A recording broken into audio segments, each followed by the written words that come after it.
Now, flying has long become routine for many people, but even frequent flyers sometimes don't know about things you should never do on a plane. Ooh. No bare feet on a plane. It's one of the biggest no-nos of air travel.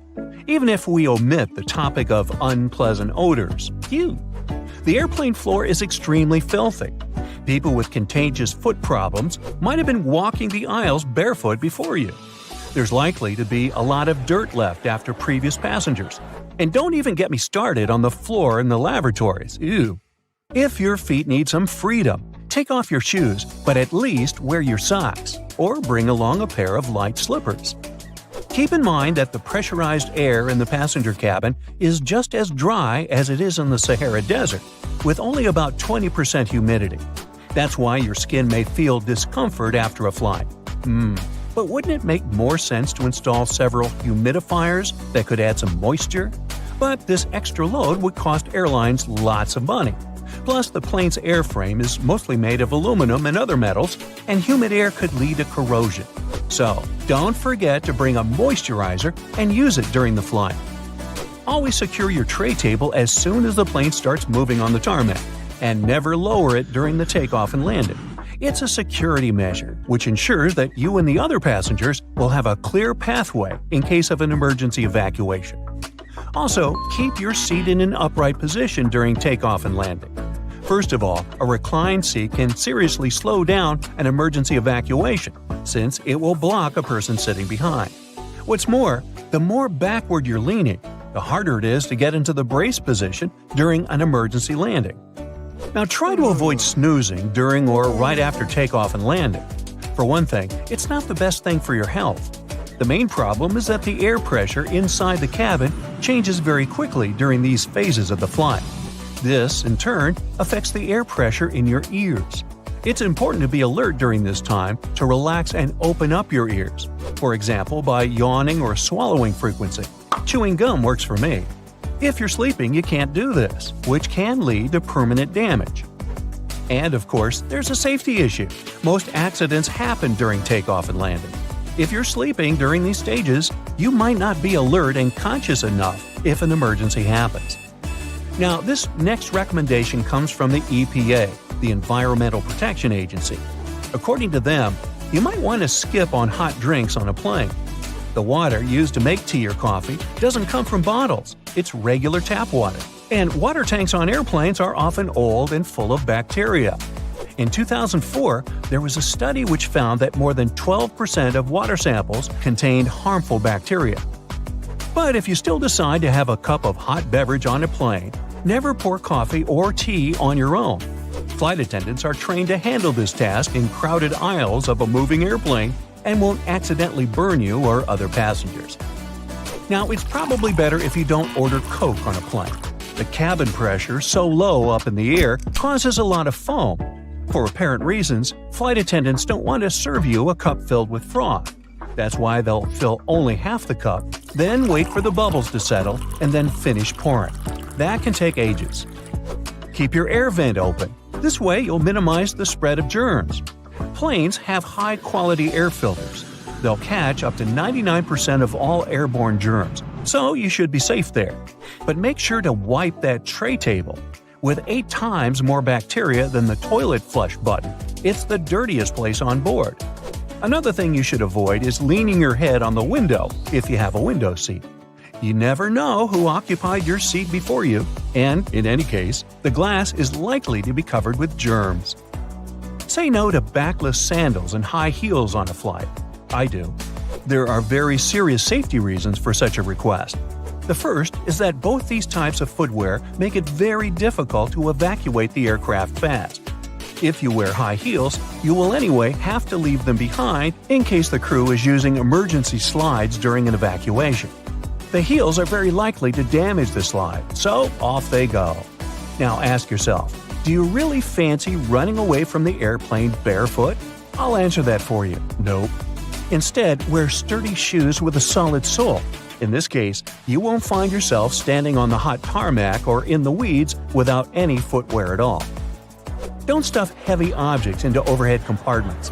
Your things may not stay inside during severe turbulence. and while falling out, they will injure you and other passengers. Ow! That's why, if it feels difficult to lift something into the overhead compartment, better put it under the seat in front of you or elsewhere. Now, don't blame the pilots for the hard landing. When you experience it in bad weather, it might be intentional. If the runway is covered with water or snow, the plane has to touch down hard in order to break the water layer and prevent aquaplaning. Otherwise, the water can perform the role of a lubricant, and the plane won't be able to brake or respond to any control. Deploying an emergency slide when there's no emergency is a very bad idea. It can cause hour-long delays and cost airlines thousands of dollars to pack the undamaged slide back into its container. Why would someone do it? Apparently, some think it'll help them get off the plane faster. Well, they're an idiot. Don't be one yourself. Just keep in mind that it doesn't work this way. Don't ignore the instructions of the cabin crew to open window shades during takeoff and landing. This way, flight attendants can see what's happening outside, assess the situation, and act fast, organizing the evacuation. For example, if there's a fire outside one exit, they will redirect passengers toward another door. Avoid carrying spray deodorants or shaving cream in your carry-on baggage. Both these things tend to explode mid-flight and therefore aren't allowed on board the airplane. A much better idea is to choose stick deodorants. You also mustn't keep power banks in your checked luggage, and if you want to bring one on board, its capacity shouldn't be more than 20,000 milliamps. Besides, you shouldn't use them during the flight since they might catch fire. In general, lithium batteries are safe to use, but since they're high energy, they can catch fire if they're not treated with care, misused, or if there's a manufacturing fault. Such batteries have been the cause of quite a few fires on board airplanes, as well as during ground handling. Do not worry about airport scanners, they won't harm your health. Otherwise, airport employees wouldn't be able to stay near them without special clothing. Even when you're passing by a baggage scanner, the risk is minimal. And the last one, don't act like a jerk on board. Behave yourself. I know you will. Also, never try to land a plane on your own. Nah, don't laugh, I'm not kidding. In movies, they often show us that something happens to the pilots and they can't land the plane. And that's when the main character, a very skillful person, starts their game. Unfortunately, it's close to impossible to do it in real life. Even if a person is a genius, is fond of computer simulators that match the real model of an aircraft 100%, and is ready to follow all the instructions from the ground, they're likely to fail due to one simple aspect: stress. It is true that there have been cases throughout history when amateurs landed smallish private planes after the incapacitation of a pilot. However, there has never been a case of a non-professional pilot landing a commercial passenger airplane. It's only in the movies. It's your first trip to Egypt, and your new friends there invited you for lunch. The food seems a bit dull, so you decide to spice it up with salt and pepper. You don't see it on the table, so you ask the host for it, and you notice everyone's shocked. It turns out, it's a huge insult to the cook when someone wants to change the original taste of the food on their plate. The cook made it that way for a reason, and wanting to spice it up means showing that the dish wasn't good enough. You're used to doing it as a kind gesture around the world, but don't tip waiters, taxi drivers, or hotel workers in Japan. They can get offended because they already get paid for providing you with good service, and there's no need for extra money to make it any better. If you really want to show appreciation, just say thank you. It's okay to tip private guides, tour companies, and interpreters. You can put any amount that feels right to you in an envelope and hand it down to them. If you want to impress your new Japanese friends or colleagues, take some time to study chopstick etiquette. When you master the art of holding chopsticks, remember not to rub them together. People do it to remove splinters, so it might look like you're unhappy with the quality of the pair that your host provided you with. Don't put your chopsticks vertically in your bowl of rice. This way, it can be seen as an offering to the deceased. Don't wave chopsticks in the air or use them to point at things. Both are considered really rude. The same is with moving things with your chopsticks or the hand holding them. It looks disrespectful. Plus, you're likely to spill things. When in Italy, don't order a cappuccino after noon. The locals don't do it because they believe the milk and foam turn this drink into a meal, and it's not good for digestion. Also, be prepared to enjoy your coffee standing at the bar and pay for it before you even order it. First, you pay the cash register. Then, show the receipt to the server to get your drink. Are you a big fan of chewing gum? Well, you'll have an uneasy time in Singapore. Using, selling, and importing chewing gum is banned there, and you'd have to pay up to several thousands of dollars for doing it. This law was introduced in the 1990s to make the city cleaner and keep the local fast trains up to schedule. When they launched a new transit system, passengers stuck gum onto train door sensors, causing some serious delays. With the new rules, this problem was solved. The no gum policy, along with many other strict rules, did help to make Singapore a really clean and fine city. Pun intended. If you absolutely can't imagine your life without chewing, the local authorities recommend replacing the gum with bananas. When someone asks you to pass them something, like salt at the table in Bolivia, don't give it directly to them. Hand it to the person sitting next to them, and they'll pass it for you. If the person next to you is asking for that little favor, you still can't hand it straight to them. The person next to you will have to help. This table etiquette comes from a superstition that handing something to someone directly into their hands brings bad luck. For the same reasons, you can't reach across the table or stand up to pass something or toss it to someone. And don't forget to keep both hands on the table when you aren't eating. It might look like you're trying to hide something if your hands aren't visible at all times. When you arrive for a meal in Jordan, the hosts may give you some bitter Arabic coffee as a warm welcome. Don't try to stretch it for the rest of the evening. The polite thing to do is empty it fast. Only when everyone's done with the drink do people go back to socializing. As you pass the empty cup to the hosts, make sure to jiggle your wrists. If you just pass it without jiggling, it will mean you're asking for a refill. Don't rush to arrive at an event on time in Venezuela. People might think that you're rude or greedy. The polite thing to do is to be 10 to 15 minutes late. Events scheduled for 7 o'clock will often begin at 8 o'clock or later. A popular story goes that in the 1980s, a foreign reporter arrived at a press event more than an hour late. When he saw the room was mostly empty, he went to apologize to the host for missing the event. The host then told him he was the first reporter to arrive. It's quite interesting because the clocks in this country have officially been 0.9 seconds ahead of the rest of the world for years. Are you planning to travel by bus in Ireland anytime soon? Don't forget to thank the driver for the ride on your way out of the bus. You'll hear an overwhelming majority of locals do it loudly, as it's basically not optional. Choose the gift wisely if you've been invited to a home in Vietnam. It's okay to bring fruit, sweets, or incense. Handkerchiefs are believed to be a symbol of a sad farewell, and cutting tools are a sign of cutting relationships. So don't bring those. Wrap your gift in colorful paper and don't opt for black. The locals believe this color to be a bad omen.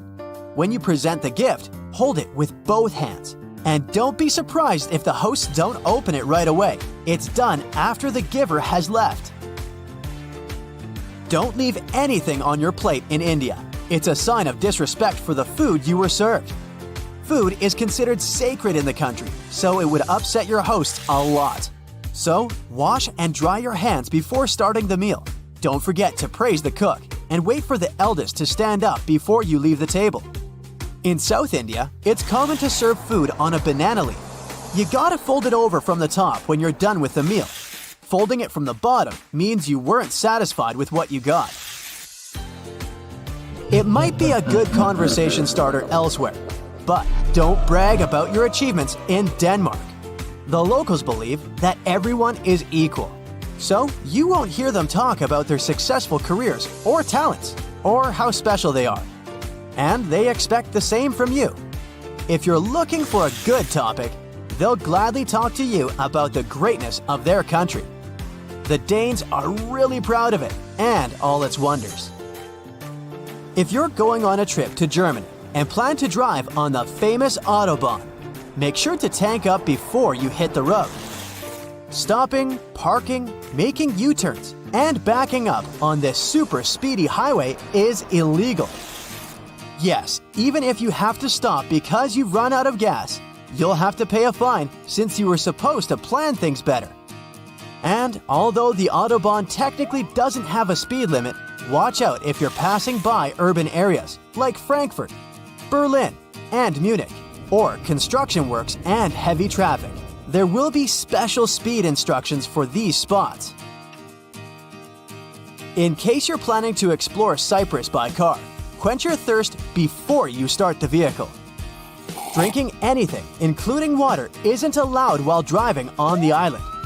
So if you can't resist snacking or drinking behind the wheel, prepare to pay a fine. In Ethiopia, you gotta think twice before choosing a gift for someone. They see it as a debt they'll have to repay in the future. So, if you bring something really expensive, the receiver will either have to spend a lot of money on a return gift or feel indebted to you.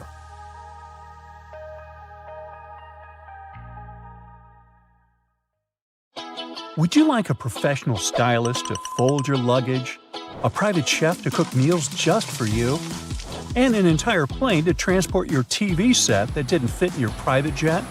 That's pretty much the everyday travel reality for the top 0.1% of U.S. earners who made around $3 million per year in 2022. Compare that to the regular salary of a working American of around $60,000. And then there's the top 1% who made around $800,000 the same year. If you want to travel like the richest people in the world, forget about chilling at one luxury hotel with shampoo made of gold for 2 weeks. The latest trend in upscale traveling is surf and turf. Rich guests spend a week on a sleek yacht after staying at a luxury hotel, or the other way around. Boat sales have surged in recent years, and the rich love to charter sailboats for $25,000 a week to as much as $90,000. It's a great way to get away from the common folk, you know. Everything is pre-planned by their travel agents, so they don't have to worry about a thing. The ultra-wealthy can often opt for private islands or buy out entire hotels. For instance, a villa on a private island off the Cannes coast in France will cost you around $290,000 a week. It's in high demand, a reasonable price to pay for the absence of neighbors or traffic. And if you do miss the hustle and bustle at some point, you can always hop on a speedboat and dance the night away at one of the luxurious beach clubs. In 2023, Greece became the top destination for the richest 1% of travelers. Paros Island was the most mentioned new favorite. Italian Sicily lost its charm to them because it's overvisited by the White Lotus fans.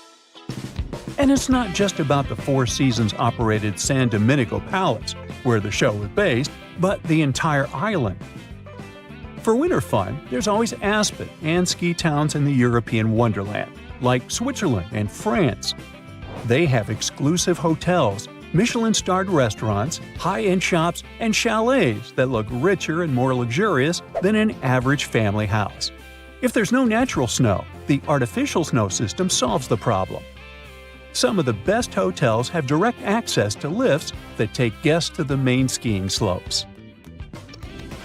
For those who aren't fans of the European resorts, there are always the Seychelles, where you can rent a villa for about $11,000 per night at a private island resort. George and Amal Clooney like to come here. Those who don't find it cool or exclusive enough go to Antarctica by private jet from Cape Town. The trip that lasts less than 24 hours costs $195,000. Richard Branson prefers to take his vacations to a private Necker Island, is part of the British Virgin Islands, and has some beautiful wildlife around it to explore. Guests rent the whole place for $80,000 per night. There's enough room for 34 people, but not all billionaires like to share, you know. People who are among the world's richest like to be at events where they can meet like-fortuned ones. Events like the World Economic Forum in Davos, where a standard steak will cost you $150 and a drink will be $40. Then there are horse races, Miami or Singapore yacht shows, or Dubai International Boat Show. For those who love movies or showing off their lavish dresses, the Sundance Film Festival in Utah, the Cannes Film Festival in France, or Venice International Film Festival in Italy could be good options.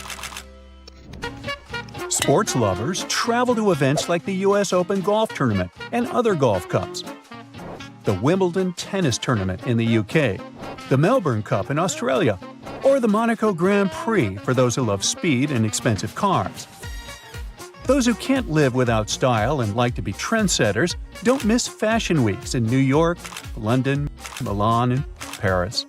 For music and crazy luxurious building lovers, there are always opera balls, like the one in Vienna, Austria, or La Scala Opera House opening night in Milan, Italy.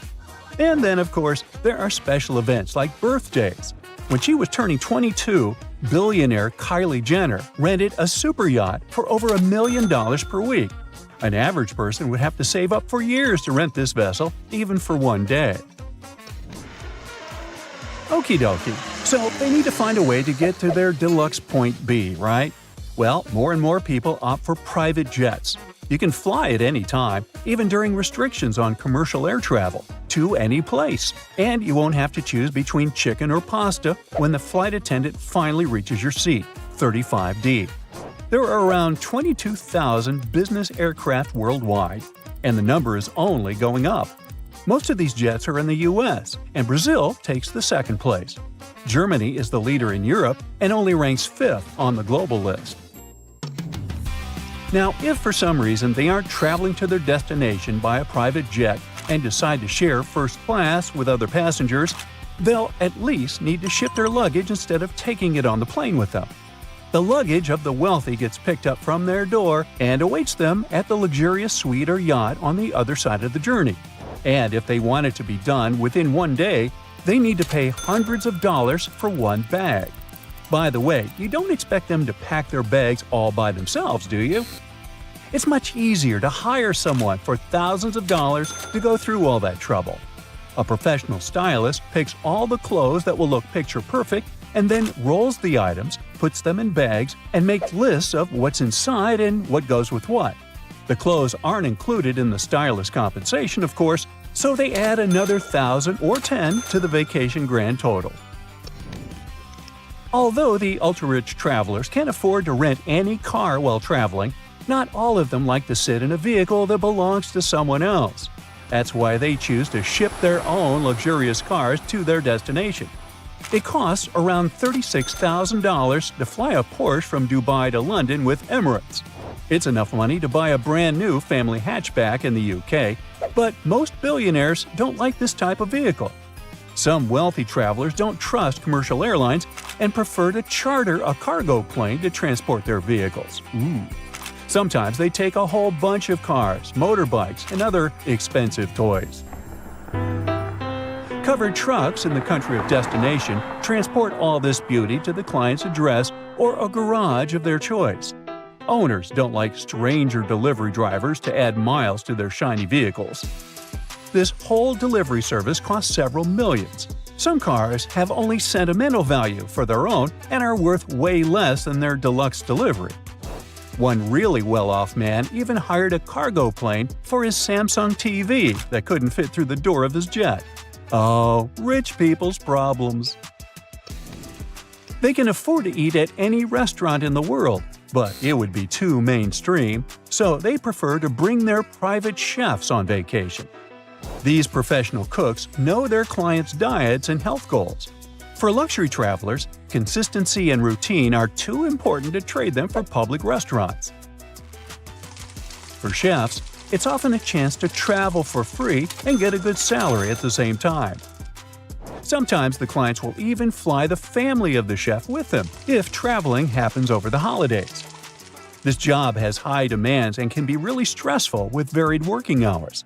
Sometimes they have to spontaneously cook dinners for 16 people or find rare ingredients at locations with basic grocery stores.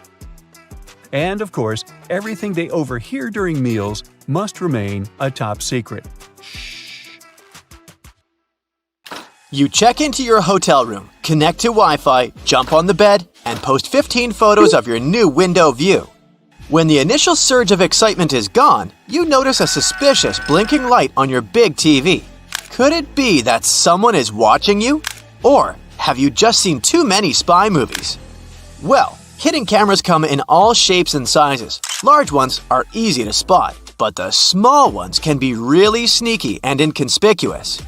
They can be hiding behind furniture, in decorations or vents, and anywhere else you'll have trouble noticing. There are even special cameras that can be hidden in everyday movable objects like alarm clocks, picture frames, vases, and lamps. Check to see if these objects are facing at a strange angle or if they're positioned to get the best view of your room or bathroom. The easiest way to spot a hidden cam is to look for the lens reflection because all cameras come with lenses. Turn off the lights and slowly scan the room with a flashlight, laser pointer, or a special wireless spy cam detector. It comes with infrared scanning lights and one illuminating light. When you find a reflective red spot, you gotta turn on the flashlight to help check if there is a hidden camera. Definitely check the vents along with any other holes and gaps in the walls or ceiling. Some advanced detectors even show you what the camera is seeing, making it way easier to spot and disable. The detectors only work on cameras that are turned on and working normally though. Your mobile phone can also help you find some hidden threats. Turn on Bluetooth and walk around. See if any unknown devices pop up on the screen. Another idea is to install a network scanner app that shows all devices that are connected to the Wi-Fi network you're using at the hotel. When it's done scanning, study the list for devices called something like IP camera or cam. Plus, you can put your phone on selfie mode, turn off the light and close the curtains, and look around the room slowly while focusing on the screen. Keep an eye out for purple or white lights on the screen. You can play detective some more and call your friend or family member and start walking around your room. Secret cameras should emit a sort of radio frequency. It will most likely interfere with your phone call signal. If you start hearing any weird noises while you're on the phone in a certain area of your room, make sure to inspect it carefully. Check out the light switches, electrical outlets, lamps, and other objects you normally wouldn't pay attention to. If they look a bit crooked, have a hole, or seem misplaced, it could be a sign that someone tampered with them. Many spy devices need wires, and whoever installed them had to hide those wires, often behind the vinyl baseboard. That's why the place where the floor and the wall meet is another area you should check. Ridges, bumps, or discoloration could be a sign there's a microphone hiding there. The same goes for spots on ceilings and walls, even if they're not larger than a coin. If you do find a hidden camera or something looking suspicious, don't shy away and let the hotel administration or your booking service know about it. Don't try to touch or move the device yourself. If the hotel denies everything, contact local law enforcement. After you've scanned the room for cameras, check out the mirrors. Someone could be watching you from the other side. First, see if the mirror is built into the wall or can be adjusted. If the mirror is semi-transparent, it will be built into the wall. You can do a simple test to check the mirror.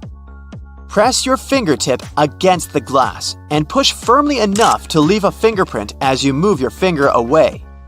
Study the fingerprint. If there's a small gap between the print and the mirror where the glass should be, then it's just a mirror. On a semi-transparent mirror, there will be no gap. Another way to check if your mirror is semi-transparent is simply to tap the glass. If someone is watching you from the other side, the mirror will make an empty sound. A double mirror needs a brighter light on the other side than on yours. Get close to it and cup your hands around your eyes. Do you see some light behind the mirror? If so, you might have an unwanted audience. Before you leave your room or go to bed, Make sure every door is securely locked. By every door, I mean not only the entrance to the room, but also the door leading to the terrace, if you have one. You can bring a portable door lock with you for extra security if you're staying in.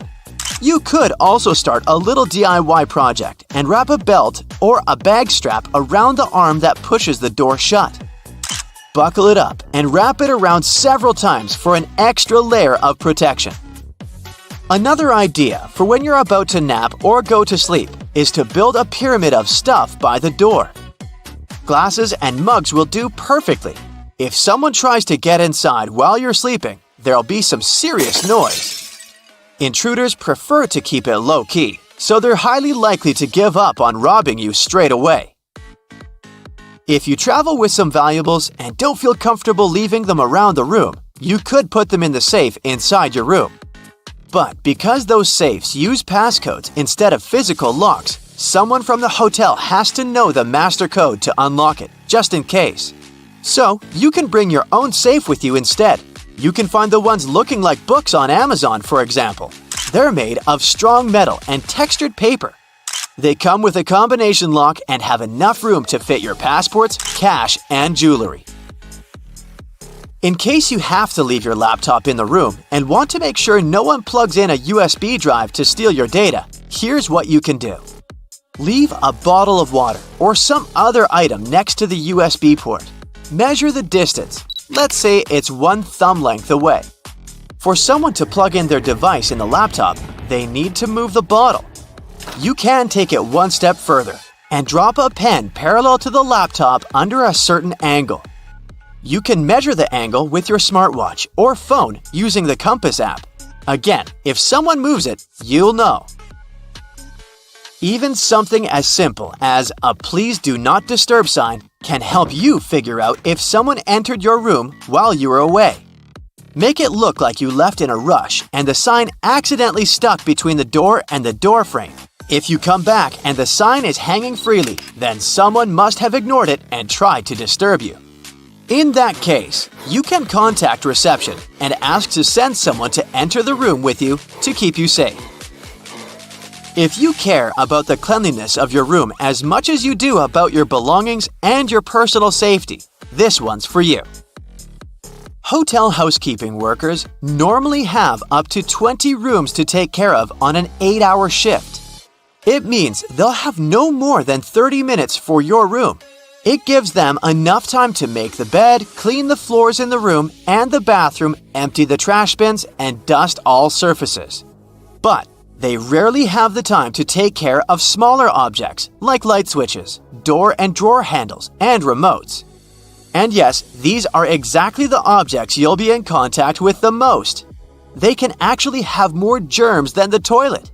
So if you want to be sure those germs won't land on your hands, bring enough antibacterial wipes to clean all those things before you touch them. Picture this. You're planning your dream holiday, but instead of going to a tropical beach or a bustling city, you're thinking about going to space. Imagine yourself floating, weightless, looking down at Earth from a whole new perspective. The beauty and wonder of our planet become even more evident when you're viewing it from a distance. And now, this dream can come true. Yes, you heard that right. Space tourism. Space tourism is something that has fascinated people for generations. This idea has been around for almost 20 years. We've seen it in movies and read about it in stories. But now, thanks to advancements in technology, it's finally becoming a reality. The first space tourist was a businessman named Dennis Tito. He visited the International Space Station in 2001. Sounds incredible, but here's the catch. Tito's trip cost a mind-boggling $20 million. That's a lot of money, and it made space travel seem like a dream that only the super rich could afford. And it's true that space tourism can be quite expensive. But a lot of time has passed since that day, and now space tourism is becoming more attainable for people who aren't billionaires. Of course, the industry is still in its early stages, but the demand for it is skyrocketing, pun intended. Experts believe that it will continue to grow at an incredible rate of around 40% every year from 2023 to 2030. So, with all this in mind, let's talk about what awaits us in the near future. There are different types of space tourism. First up, we have suborbital spaceflight. It's the trip where you reach an altitude of over 300,000 feet, which is way higher than any airplane can go. In fact, it's so high that you cross a special line called the Kármán line, which marks the boundary of outer space. How cool is that? So it's basically like a quick jump into space and back. So let's talk a bit more about suborbital spaceflight. Imagine you want to go on vacation to Sydney, but you live in London. Normally, it would take you about 22 hours to get there by plane. That's a really long time to sit on a plane. But guess what? Scientists and engineers are working on a new way of traveling that could make the journey from England to Australia super fast and exciting. Suborbital space trips could be used for quick travel between different cities on Earth. Instead of flying in a regular airplane, you would hop on a spacecraft that can go really, really fast. According to a recent study, in the near future, it might be possible to fly from London to Sydney in less than 2 hours. Just imagine how amazing that would be. You would zoom up into space, see the Earth from above, then come back down in no time at all. What an adventure!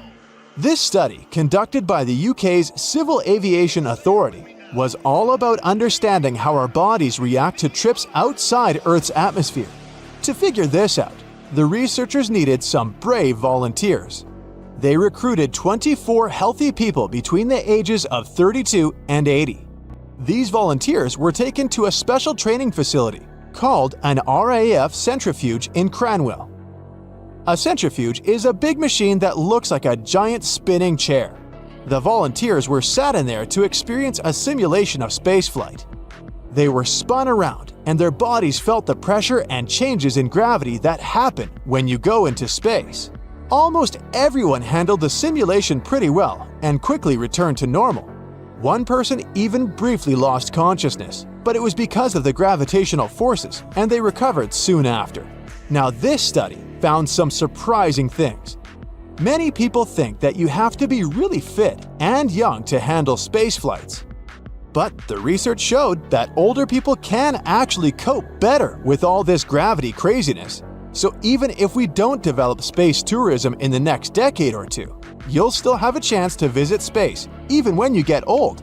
Right now, there are two big players in the suborbital spaceflight game: Virgin Galactic and Blue Origin. Both of these companies have rocket-powered systems that can take up to 6 passengers on a thrilling ride. Virgin Galactic has already had 4 successful flights, but they recently ran into some financial trouble. On the other hand, Blue Origin has flown 32 passengers on their new Shepard rocket. The catch is pretty obvious. Right now, space tourism is super expensive. Companies can charge a whopping £350,000 per seat for these flights. But don't worry, things are about to change soon. Experts believe that space tourism will grow in the coming decades.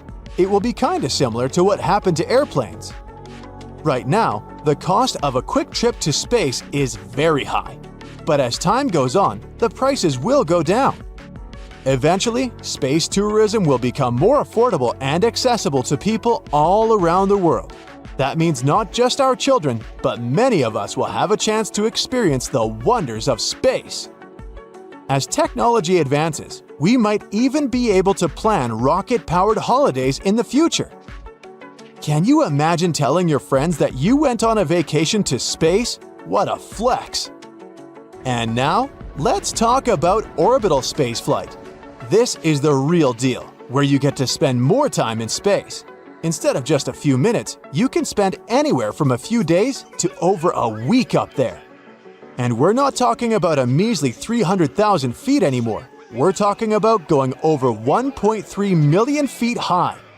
So whether you're up for a quick jump into space or a longer adventure orbiting our planet, space tourism has something for everyone. Sky is no longer the limit. But space tourism isn't all fun and games. There are some challenges we need to consider too. First off, let's talk about the environment. Launching spacecraft and rockets takes a lot of energy and can create air and noise pollution. This can seriously harm our atmosphere. We don't want to trade a cool space trip for a damaged planet, right? Next, there's the issue of safety. Space travel is still risky, and accidents can happen. Even with safety protocols in place, there's always a chance of something going wrong. And if it does, the consequences could be really, really bad. Yikes! Space debris is another concern. Every time a spacecraft is launched, it leaves behind debris that can stay in orbit for a long time. As more launches happen, the amount of debris keeps growing. This can cause problems for other spacecraft, and even small pieces of debris can cause damage. Space travel also requires a lot of resources like energy, fuel, and materials. Using up these resources too quickly could have long-term consequences for our planet and future generations. We need to make sure we're not depleting everything in our quest for space exploration. Oh, and let's not forget about all the legal stuff. The rules and regulations for space tourism are still evolving, and it's not always clear who should be responsible if something goes wrong. Plus, there are concerns about how space tourism might affect international space laws and treaties. We don't want legal chaos in the final frontier. And finally, to achieve our dream of taking spaceships like planes, we'll need better infrastructure and logistics. We'll need to build more spaceports where spaceships can take off and land. But don't worry, scientists are actively working to solve these problems. Remember, it's not just us who are excited about space tourism, even governments are joining the fun. Many countries are investing in space tourism too. It's a global phenomenon. So even though there's still a lot to develop in this industry, it's pretty obvious that the aviation industry might go through a big revolution. Traveling long distances would become much quicker and more exciting. And judging by the way development is going, the first big breakthrough in this area will be made in North America. So, get ready for a new era of travel. What an exciting time to be alive, right? The universe is calling, and it's time for us to answer. Stay tuned! You know how they say, when in Rome, do as the Romans do? Meaning, in Rome, you need to make sure your goldfish has a deluxe bowl to live in. In Nigeria, don't you dare to bring your own wheelbarrow. And perish the thought of adding as much mayo as you want to your dish when you're in France. Yep, bans around the world may be surprising, to say the least. Number 1. You will never see a good old doorknob in Vancouver, Canada. Some time ago, the city changed its building code to require the use of cool and sleek door levers instead. This change is all about making buildings more accessible and easier to use. Not only new buildings are getting a new makeover, even Vancouver's historic City Hall had its fancy Art Deco doorknobs replaced with shiny gold levers. But it's not that you can't legally have it in your house. There isn't a team of doorknob police coming to your house to confiscate your knobs. You can keep them as long as you like. Number 2 comes with a GeoGuessr tip for y'all. If you see this chair in the picture, it means it's 100% not in Basel, Switzerland. It's called a monoblock chair, and it's special. You see, most objects give away clues about when and where they're from, like the shape of electrical outlets or the labels on your shampoo bottle. But the monoblock is context-free. Some people call them one of the world's most perfectly designed objects, while others say the homogeneous nature of the chair is disturbing and the real evil of globalization. But why is it banned in Basel? Turns out the authorities just want the city to be pretty, and the chair design isn't to their liking. Right, if you want to keep one in your backyard, feel free. But they've been a big no in public spaces since 2008. 3. If you were ever thinking of bringing a wheelbarrow to Nigeria, I've got some news for you. Don't even try. Should you need it for some reason during your stay in Nigeria, just buy one there when you arrive. The authorities won't let you bring your imported wheelbarrow across the border. Why? Well, they're all about supporting their own manufacturing industry, so they want to give their local wheelbarrow makers a chance to shine. At number 4, we've got China, where the authorities decided to put a stop to time travel. Wait a minute, it's not what you think. No time travel machine has been invented. The ban is on TV shows and movies. By the way, it's not something new. The law was introduced in the early 2010s. Apparently, the big shots in charge want to keep things real and are not too keen on distorting historical events. They say some scripts are getting a bit too wild, making up myths, promoting superstition, and disrespecting the country's past. 5. Coffee pods. They've become super popular because they make brewing coffee so easy. But Hamburg, Germany doesn't seem to be a fan of those pods. Around 8 years ago, they took a stand by banning plastic coffee pods from authorities' offices. These little pods are made of various materials, making recycling a real challenge. While it's true that these coffee capsules can create a lot of problems, they're still loved by many. In fact, they've become a big hit in the US and Europe, making up a chunk of the coffee market. Hamburg is hoping to lead the way in showing people just how wasteful these pods really are. Number 6. Chewing gum. It has been banned in Singapore since 1992. The ban was put in place to stop people from sticking gum in all sorts of weird places, like subway doors, lock cylinders, and elevator buttons. Yuck. But costly train shenanigans were the last straw for the authorities. The ban was put in place after some serious gum incidents on the Mass Rapid Transit or MRT trains in the late 80s. Some mischievous pranksters have been gumming up the works on MRT trains by sticking chewing gum on the door sensors. That caused a sticky situation and messed up train services. And there you have it, chewing gum got completely banned. Now, just a note here, yep, these are gums prescribed for therapeutic or dental reasons. And yep, they're still allowed. Also, don't get this whole ban wrong. It's not illegal to chew gum in Singapore. So if you come there as a tourist, you can bring in a little gum for personal use if you're traveling. Just do not stick it under this nice park bench, okay? What will create you a ton of troubles, though, is importing and selling chewing gum. Iceland is number 7 in our ban hit parade. Back in 1994, Reykjavik was like, no dogs allowed. It wasn't because they were all about cats, it was to stop this nasty tapeworm from spreading. The disease was serious business, causing all sorts of health problems. But don't worry, dogs are cool now as long as they follow the rules. Nowadays in Reykjavik, it's all about the cats. They're everywhere, roaming the streets like they, own the place. You can't walk 2 steps without seeing a furry little friend begging for attention. These Reykjavik kitties are so popular that they even have their own Facebook page. People love them, and some even carry around treats just in case they come across a friendly feline. And since there aren't many threats to cats in Iceland, they're thriving. 8. The Philippines. Now this one is really weird. Singing My Way in karaoke bars is sort of banned in this country. This seemingly harmless song has been linked to some pretty serious consequences, like fistfights and even people's early demise. No one knows the exact number of lethal cases caused by this song, but there have been at least a handful of incidents in the last 10 years. The song's lyrics, which can come off as a bit arrogant and prideful, seem to rile people up when sung in a not-so-great way. This has led some karaoke bars to unofficially ban the song to prevent any craziness from breaking out. 9. Hey, have you heard about Japan's Metabo law?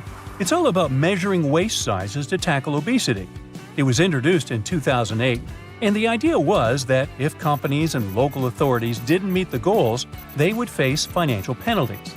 The Ministry of Health believed this campaign would help prevent various health conditions. So, every year, people aged 40 to 75 had to get their waist measured. Employers and local authorities needed to make sure at least 65% of people participated. The goal was to reduce Japan's obesity rates by 25% by 2015, and if they hadn't made it, they would have gotten slapped with a fine. Did it work?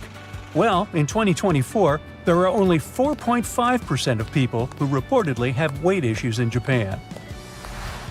Number 10, and we're back to Canada. So if you catch someone in there counting out pennies in line, you can totally have some fun with them, legally speaking, of course. According to the Canadian Currency Act, there's a limit to the number of pennies you can use in a transaction, 25 to be exact. So, if someone tries using 26 coins, you can play sheriff and send them to coin jail. Snatch up their pennies as evidence. Yeah. 11. And a condiment-regulated country here. Apparently in France, they're cracking down on condiments in public schools. They're trying to make meals healthier for students. The rule is that you can't just go crazy with mayo, ketchup, and vinaigrette anymore. They have to be served according to the dish. Finally, Italy. In Rome, you can't keep your goldfish in a boring old glass bowl. Nope, that's considered cruel, because those little guys need their oxygen flow. Plus, if you keep them in a bowl for too long, they might go blind. Also, you can't give away goldfish as prizes. The law has a whole subsection about it. So if you're planning on bringing a goldfish home from your next trip to Rome, make sure you've got a fancy tank ready for them. And thank you for watching. Many airports have carpets at their gate areas. This nicety usually comes with a few other perks: lower ceilings, comfortable seats, and pleasant natural lighting. All this costs more for airports, and carpets are not so easy to clean as hard floors are, but they create a cozy feeling for passengers waiting for their flight, making them more relaxed. Still, it isn't a gesture of goodwill on the part of airports. According to social research, calm passengers are about 7 to 10% more likely to go window shopping and actually buy something in the lounge area or duty-free zone. So, by investing in the passenger's comfort, airports actually increase their own income. If you ever wanted to know what happened to your baggage while you're on board a plane, the short answer is that airport staff don't actually know once it leaves their territory, and they probably really don't care. Sorry. Baggage is sorted automatically. Scanners scan the barcode and sort the baggage according to its destination. The three main tasks of airport baggage handlers are to move your bags from the check-in area to the gate, to move them from one gate to another when you have a connection, and to move your bags from the plane to the baggage claim area. And that's it. So if your luggage doesn't move fast enough, it can be late for your connecting flight, or the exact opposite. Your bag gets to your destination before you do because you're stuck at passport control. Another problem can arise if you forget to tear off any old stickers showing a different destination. In this case, the scanner might send your luggage to the wrong country. Most airports are equipped with giant kitchens where the food for passengers is prepared. These kitchens usually cook food for different airlines at once. And since that oh-so-delightful airplane food must be cooked for about 6 to 10 hours in advance, these kitchens have to work 24/7. And however surprising it might sound, the menu for your flight is developed up to a year in advance. This is a common practice for most airlines because every single ingredient matters and adds to expenses. In fact, one airline managed to save $40,000 after they removed just one olive from every salad they served on their flights. Airport staff sometimes ask passengers to rub their hands on a piece of cloth before putting it into a special machine. It might seem kind of scary, but it's actually harmless. You're simply being checked by a machine called an atomizer. Before their working day starts, employees put samples of dangerous chemicals into the machine. The machine memorizes these smells, and in case a person's hand smells like those chemicals, it alerts airport staff to this danger. You know how it sometimes goes. You come to the security checkpoint, and suddenly, it turns out you have something prohibited to take on board in your carry-on. But don't worry, all the things seized during the pre-flight inspection can be stored at the airport for as long as 3 months. On top of that, you have an opportunity to mail them any address inside the country. Things taken away by security and weren't claimed can also get sold at special auctions and are delivered worldwide. If you have a long layover between flights, going to the nearest hotel to rest might not be the cheapest option. There's a much better trick. Check if the airport or airline sells 24-hour access to the VIP lounge zone. In most cases, you can have free snacks and drinks there and use free shower cabins and rooms for rest at a very affordable price. In multi-terminal airports, search for underground passageways connecting terminals that most people might not know about. For example, at Frankfurt Airport in Germany, there's a walking tunnel between Terminal 1 and Terminal 2 that's mostly used by employees since passengers are simply unaware of its existence. There's an actual term for the first 60 minutes after you clear check-in. The golden hour. It's the time that passengers statistically spend more money in retail and duty-free areas of the airport. And having the most comfortable seats in those areas right in front of the shops is a clever trick to lure you in for shopping. Let's admit, Sitting in front of a comfy chair while looking at a flashy sign or shopping window can be tempting, and that's exactly what the airports want you to feel. If your flight is overbooked and you can't fly at the designated time, don't hurry to accept the first voucher you're offered as an apology. Normally, airlines keep raising the stakes until they have enough volunteers to give up their flight seats. And if they don't, and you've been bumped involuntarily, you can insist on a cash refund instead. Depending on your ticket price and the time of your delay, you might be entitled to as much as $1,300. Most airports have specific experts called profilers. These people practice what's called SPOT, or the screening passengers by observation technique. They carefully analyze facial expressions, gestures, and behavior in order to detect suspicious people. Their job is to notice the nonverbal signs of anxiety, such as people licking their lips, itching, or looking around a lot. If a profiler notices a person acting in a weird or off way, they can invite them for an inspection, where they can talk to a person to find out more about them. Profilers work in both the main halls and in passport control. The typical question they ask is, "What's the purpose of your visit?" Then they check the person's reaction to this inquiry.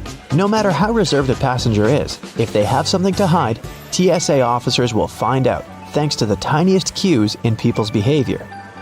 Before your luggage even gets on the plane, it goes through 5 security levels, and one of them, besides scanning the contents, includes being checked by a special dog that can sniff out dangerous chemicals. It's a well-known fact that a dog's nose is much stronger than that of any human. In fact, dogs distinguish smells from 10,000 to 100,000 times better than people do. No wonder airports take advantage of this super sense for security and regularly use these sniffer dogs to detect suspicious substances. What's really cool is that you can't even distinguish a detection dog from its civilian siblings. Unlike police dogs, the ones working at airports aren't trained to frighten or intimidate people. The most popular sniffer breeds are golden retrievers, labs, and German short-haired pointers. Charging your phone at a specifically designated spot can look convenient, but it's not really safe. If the charging station only allows you to plug in your cord, you might get malware installed on your phone with you none the wiser. The only safe way to charge your phone or tablet is to find an electric socket and use it with your own charger. Same goes for free airport Wi-Fi, apart from the airports requiring you to authenticate yourself more often than not. Someone can easily access your data while you're using an unprotected Wi-Fi hotspot. It's safer to use your mobile data, but if you absolutely have to use the airport's Wi-Fi, best clear or encrypt all your important data on your device. It might be exasperating to take your laptop out of your carry-on at the security check every single time. But the airport staff need to have a clear look at your device to make sure nothing is concealed inside. On the screen of an X-ray scanner, a laptop looks like a semi-transparent object with a clearly visible hard drive, CD drive, and whatnot. But security officers can't see what's behind some of those parts. For example, a dense and rather large battery. People tend to choose the closest security line to them. If that line turns out to be super crowded, just look around after ID and ticket check. You may see another checkpoint with much fewer people. Some checkpoints at the airport are situated at the far edges of the terminal, and that's why passengers fail to notice them. Applying for a TSA pre-check can be a great time saver for traveling in and out of the US. Being a member of this program has some great perks. First, getting through security and passport control happens faster. If you're a pre-check traveler, you won't have to take off your shoes or remove your belt. And forget about placing your stuff like liquids and laptops in special bins. If you aren't flying to or from the US, then you can look up similar services available in your country. If you're flying economy class but don't like it, who does? Check in online and check out the seating options about 4 days before your flight. It's about that time that airlines typically start upgrading seats, and you might get an upgrade to business class for a small fee or even sometimes for free. You can also ask for an upgrade when you're already at the airport. Most people forget about this opportunity or simply don't care, so you might just get lucky. Now, before somebody gets married in India, they get a thorough, shall we say, snooping, sometimes without even being aware of that. There are pre-matrimonial detective agencies in India that provide services of private investigators. There are also spit inspectors. These people, also known as nuisance detectors, catch and give fines to those who litter or spit in public. One more profession you aren't likely to meet anywhere else is an ear cleaner. So the process of removing earwax requires some traditional instruments. They don't use Q-tips we're so used to. Their instruments are called the steel needle, some cotton, and a pincer. Yikes! The ear cleaner rolls some cotton around the needle so it looks like a Q-tip, and the clients have their ears cleaned. Ear cleaners usually can be found somewhere in the city center, around monuments, or at a local market. This profession is rare and exotic in today's India, but it used to be quite common. In this country, your dream may come true and you'll get paid for sliding down a water slide. The profession's called water slide tester, and these people have to control if the slides are both safe and fun. Usually these people work in various hotels and spend most of their time in planes, traveling from one resort to another. There's a village where locals have no locks on doors. Not a single house there has one. Even public toilets have no locks or doors, only a curtain, thank you. It might seem somewhat reckless, but in fact, it's one of the safest places out there. The locals lean a wooden stick against the door just to keep the stray dogs out of their houses. The only police station opened there only in 2015, and still there are no complaints. Even the local bank has no lock. It's officially the only bank in the world that's never locked. When the locals are out of town, they don't ask the neighbors to look after their houses, and they're not afraid to leave valuables, money, and jewelry without hiding them. Vegetarian dishes are quite popular in India. Between 15 and 30% of the whole country's population are vegetarian. Some people tend to eat fish only and never eat any land animals. Many large food chains, famous for yummy meat dishes, even provide a whole new vegetarian menu for India. Cutlery isn't really required for many traditional Indian dishes. They say that mouth-watering curry tastes even better if eaten with the fingers. Now, I would assume that you'd want to eat the fingers separately, but hey, just thinking out loud here. There's also a wide range of crazy traditional dishes, but there's one called… okay, let's just put it on the screen, thanks. It's made from potatoes, which are pretty common for Indian food. The exotic part is that the potatoes in the dish are actually extra old. Even more, they're rotten. And there's a bunch of traditional spices. It's just a side dish, you'll need to choose the main course. Samosas are another traditional Indian dish made of potatoes. They're deep-fried and look like dumplings, and they're both a side dish and a main course. Now, if you love sugar, don't forget to thank India for it. It was first extracted and refined there about 2,500 years ago. Then the Chinese picked up the technique, and it spread all over the world. Another thing you should be grateful to India for is shampoo. The very first version was made from dried herbs, some extracts, and water. Soap berries and soap nuts were widespread in India, so this component was a perfect match for the shampoo formula. It's probably because of the right shampoos that most Indians have absolutely stunning hair and cool hairstyles. By the way, in India, it's possible to cut clients' hair with fire. It's not that widespread though.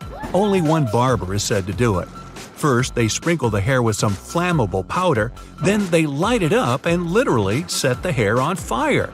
While the hair's burning, the stylist creates the right shape with the help of 2 combs. He says the fire helps fix the hair right. He also claims to have at least 15 clients each day who come to get this very cut.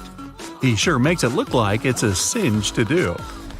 If you like holidays, India is the destination for you. Indians have about 1,000 various festivals and events. Sometimes people even celebrate the first hair cutting, or who knows, hair burning. All of the local celebrations are totally worth seeing. Holi is the festival of colors, and people consider it to mark the beginning of spring. It starts at the end of February and finishes in March. It involves the famous powder throwing, so don't wear that brand new white shirt to the festival. Diwali is the celebration of lights that lasts 5 days. People give gifts to each other, usually sweets, and light thousands of candles and oil lamps. No other country in the world has that many celebrations. India holds a lot of world records too. The largest sundial in the world is located in the town of Jaipur. It's a tower 90 feet tall. It's made of polished stone and looks like an architectural masterpiece. The shadow of this sundial moves at about 2.5 inches per minute, so you can see the time literally move there. Another longest thing in India are nails. According to the Guinness World Records, the longest fingernails ever belong to an Indian man. They're almost as long as a London double-decker bus. He cut them off back in 2018, but before, the total length of all his fingernails had reached 358 inches. There's also a record for the quantity of movies produced per year. In 2018, 1,813 new movies were filmed in India.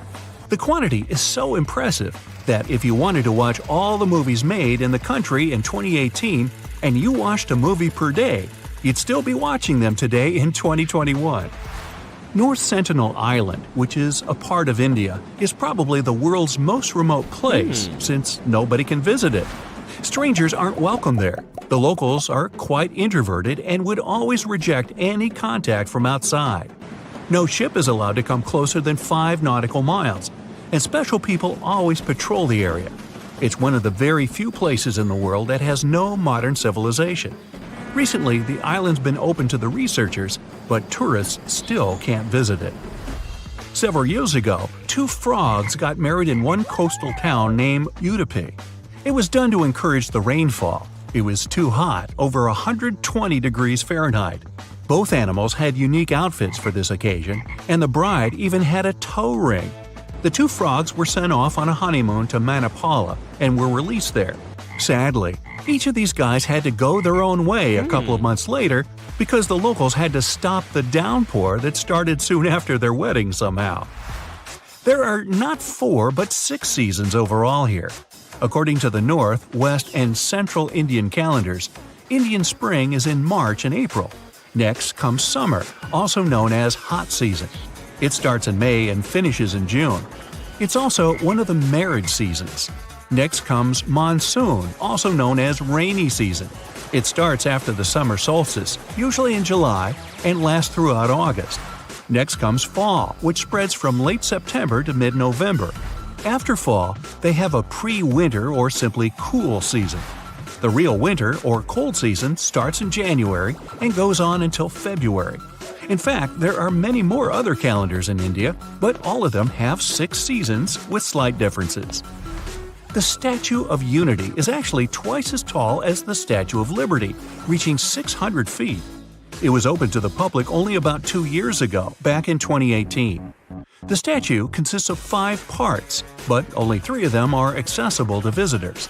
The first part starts at the statue base and finishes at the shins. This zone has 3 levels and includes the exhibition area, a garden, and a museum. The second part reaches up the statue's thighs. The third one has a viewing spot at a height of 500 feet. The fourth part is the maintenance area, and visitors can't get there. Finally, the fifth one comprises the shoulders and head. In the first 11 days after its opening, almost 130,000 tourists came to see this colossal statue. That's more than the population of the capital of Kansas, Topeka. Apparently, a whole lot of people showed up Topeka at this statue. Yeah, pun intended. Hey there, quick question. What is the capital of Japan? If you said Tokyo, then you got it right. Tokyo is one of the most modern and colorful cities in Japan. But for over 1,000 years, Kyoto occupied that place. Yeah, I know, the names are similar, but while Tokyo is the futuristic center of Japan, Kyoto is one of the most traditional and historical cities in Japan. It's known as Japan's cultural capital. Let's play a game of Spot the Difference. Here are 2 photos. The first one is from Tokyo, and the second one is from Kyoto. Can you tell what is the main difference between both? Hold that thought for one more second. Here are 2 more pictures. The first one is from Asakusa, a neighborhood in Tokyo, while the second one is from Kyoto. What would you say is the main difference here? Well, you can probably guess where I'm headed. If you didn't figure it out, I'll spell it out for you. The main difference is in the colors. If you've ever had a chance to travel around a bit, you probably noticed how cities have certain color themes. Like Rome is terracotta, and Paris varies in tones of gray and sepia. Looking at these images, one can see that Tokyo is bright, electric, and looks even a bit chaotic. And Kyoto is monochromatic and gives the impression of being calmer and more peaceful. It's fascinating to see that what causes this distinction between both cities has to do with a certain landscape law. You see, in 2007, Kyoto passed a new law prohibiting colorful street signs. The law also wanted to standardize overall constructions to make the city look more homogeneous. Since Kyoto was Japan's capital city for such an extended period of time, it was built using traditional feng shui architecture and principles. That's why so many of the buildings have that traditional Asian shape to them, the one with the curvy ceiling, like you see in the Mulan movie. Sure, this style is very far from what modern architects are doing today. If you take a look at Tokyo, you'd see glass skyscrapers rather than these old buildings. But that's all part of a bigger plan, set in motion by something called the Miyako Landscape Guidelines. The municipality's main argument to pass the law was that Kyoto was losing its unique landscape due to Japan's modernization. If Kyoto were to follow in Japan's footsteps and build humongous skyscrapers, citizens would lose their view of the three mountains that surround the city. And let's face it, nobody would want that to happen. Plus, it's nice that you can go to different cities in Japan and notice that they are unique in their own way. If the landscape law was to be effective in all of Japan, we wouldn't get to see architectural marvels such as the Tokyo Sky Tree and the Asahi Flame Building. Now take a look at the Akihabara district in Tokyo. It is known as one of Japan's most modern neighborhoods. It's filled with top-notch technology at every corner. And yes, it's also filled with signs everywhere. If we compare it with Kyoto after the passing of the new law, the first thing that would have to go are the rooftop signs. Oh, and flashing and moving lights are also illegal there now. This Kyoto Starbucks also illustrates what I'm talking about. If you were strolling along the bucolic streets of Kyoto's countryside, searching for a place to get a cappuccino, you'd miss this coffee shop completely. I think we can agree that the traditional Starbucks logo was made to call attention, with that crowned siren-like creature supported by a very green background. In other places in Japan, it still looks like this. But in Kyoto, the brand went above and beyond to respect the new guidelines and produced this beautiful wooden logo and a little plaque that says, "This building has lattes." Yes, indeed. There are multiple examples like this. In Kyoto, the 7-Eleven doesn't have its traditional red, orange, and green stripes. Its logo was changed to black and white. You can think that's dull, but I think we can agree to disagree. It looks perfect when you look at its surroundings. Oh, and what about McDonald's, the world's most famous burger franchise? It kept its yellow logo, but took the red out of the background. In terms of the color palette allowed, the law uses the Munsell color system to determine which chroma levels are acceptable. Usually, the faded version of strong colors, like red, black, green, and so on, are accepted. Now, imagine if they adopted a Wes Anderson palette. It would look like a toy city, that's for sure. At first, vendors and shopkeepers felt disturbed by the new law. They didn't understand why they had to change their branding for the sake of some aesthetic the city was trying to preserve. But with time, they not only came to terms with the new law, but could already see the benefits of it for their brand success. You see, this helped turn Kyoto into an even bigger tourist attraction. Tourists felt like they were traveling in time, sort of. Some tourists even like to dress up in traditional kimonos and walk around like geishas. The municipality also began an award system to compensate the shops and brands that had done their homework well. Of course, the camouflage Starbucks won an award back in 2018, as did Sagawa, a major delivery company in Japan, back in 2012. It's not only shops that needed to adjust to the new guidelines. Things such as vending machines and post offices also needed to be toned down. Again, the idea is to make the city more visually coherent, and they sure help. Now, what happens if you don't follow the rules? Well, the people who chose to ignore the landscape law can spend up to 1 year in jail or pay a huge fine. We can also compare the differences inside Kyoto itself. Around the city center, the landscape law is less strict, so you'll find taller buildings and even bigger and more colorful signs. But as you leave the center and move towards smaller cities in the countryside, the law is much more strict. It's especially strict around the UNESCO heritage sites. In case you're not aware, there are 17 heritage sites in Kyoto. Yep, that's a lot. But that's what makes Kyoto so unique. Now, welcome to the neighborhood of Pontolcho. This neighborhood is a good example of how the landscape law changed the city's mood over the years. Pontolcho is a cute alleyway in Kyoto that spans over several blocks. If you look at this Google Street image from 2009 and this one from 2023, you'll see clear differences. For starters, the huge sign at the entrance of the alleyway is gone. And so are the wires hanging from the tops of the shops. The pavement was redone and the big store signs disappeared. It's much cleaner. At night, the alleyway turned into the perfect spot for atmospheric dining, since its legislation decided to rule over the type of lighting allowed in the neighborhood. This is what it looks like at nighttime. Hey, you fancy grabbing some sushi? I can't help thinking that this landscape law contributed a lot to Japan's minimalist architecture. Although images like these ones in Tokyo are far from the idea we have of this minimalist aesthetic, Kyoto falls right into place with it. How about we take a quick look inside one of these establishments? The Starbucks we mentioned earlier also invested in turning its interior design local. It's the first ever Starbucks where you can drink tea on a tatami floor. You can sit cross-legged, like many Japanese people do, and enjoy a delicious hot beverage. I must say I quite like the new Kyoto. How about you? When you first see this creature, it may seem to you that this is a flying sapphire. The blue-banded bee is as beautiful as this gem. These flying beetles have turquoise stripes instead of yellow. Their huge green eyes resemble emeralds. And their thin brown wings look like layers of cellophane with engraved patterns. Appearance is not the only thing that distinguishes them from ordinary bees. The blue-banded ones are singles.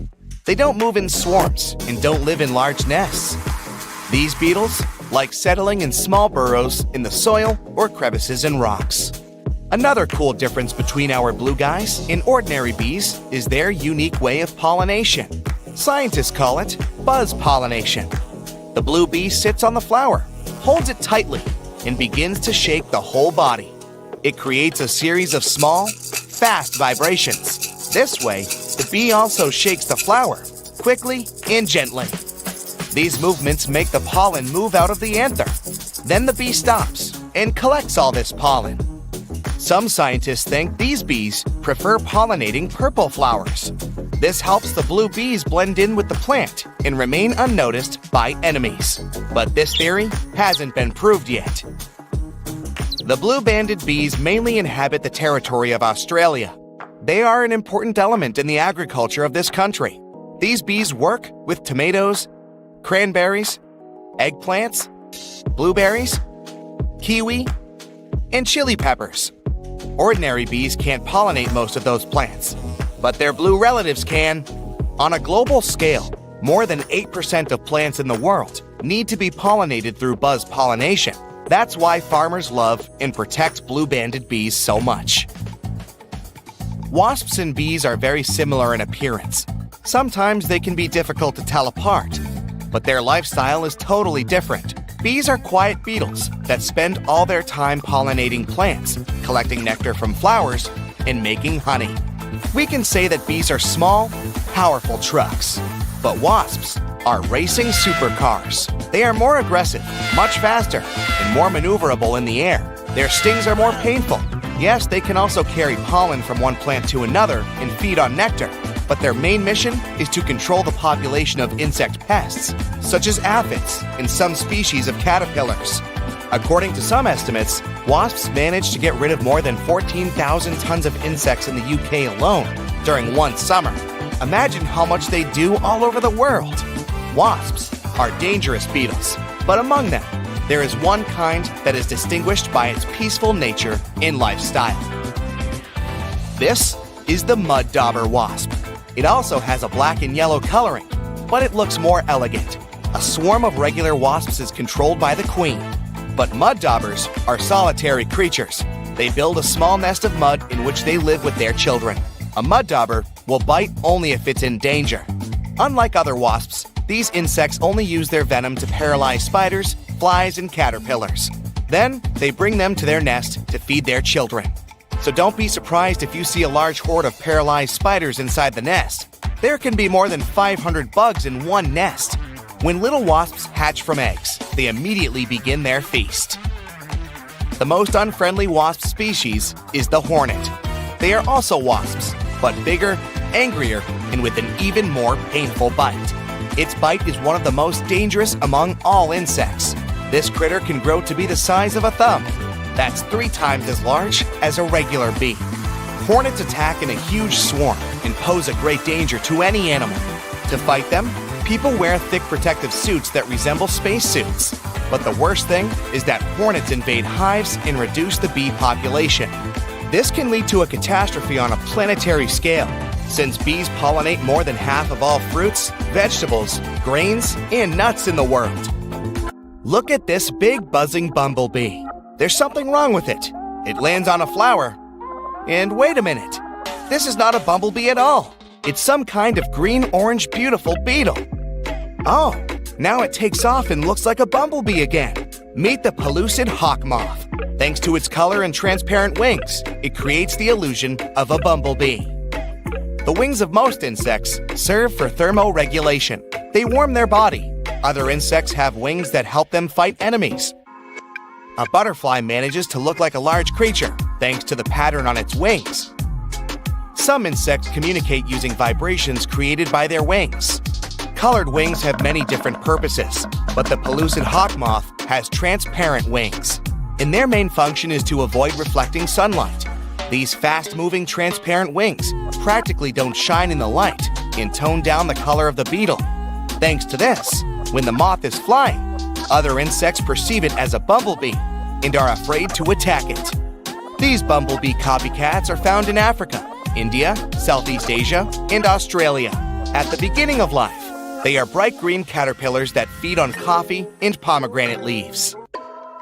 From afar, it may seem that a hamster is sitting on the trunk of a tree, but this is actually the southern flannel moth.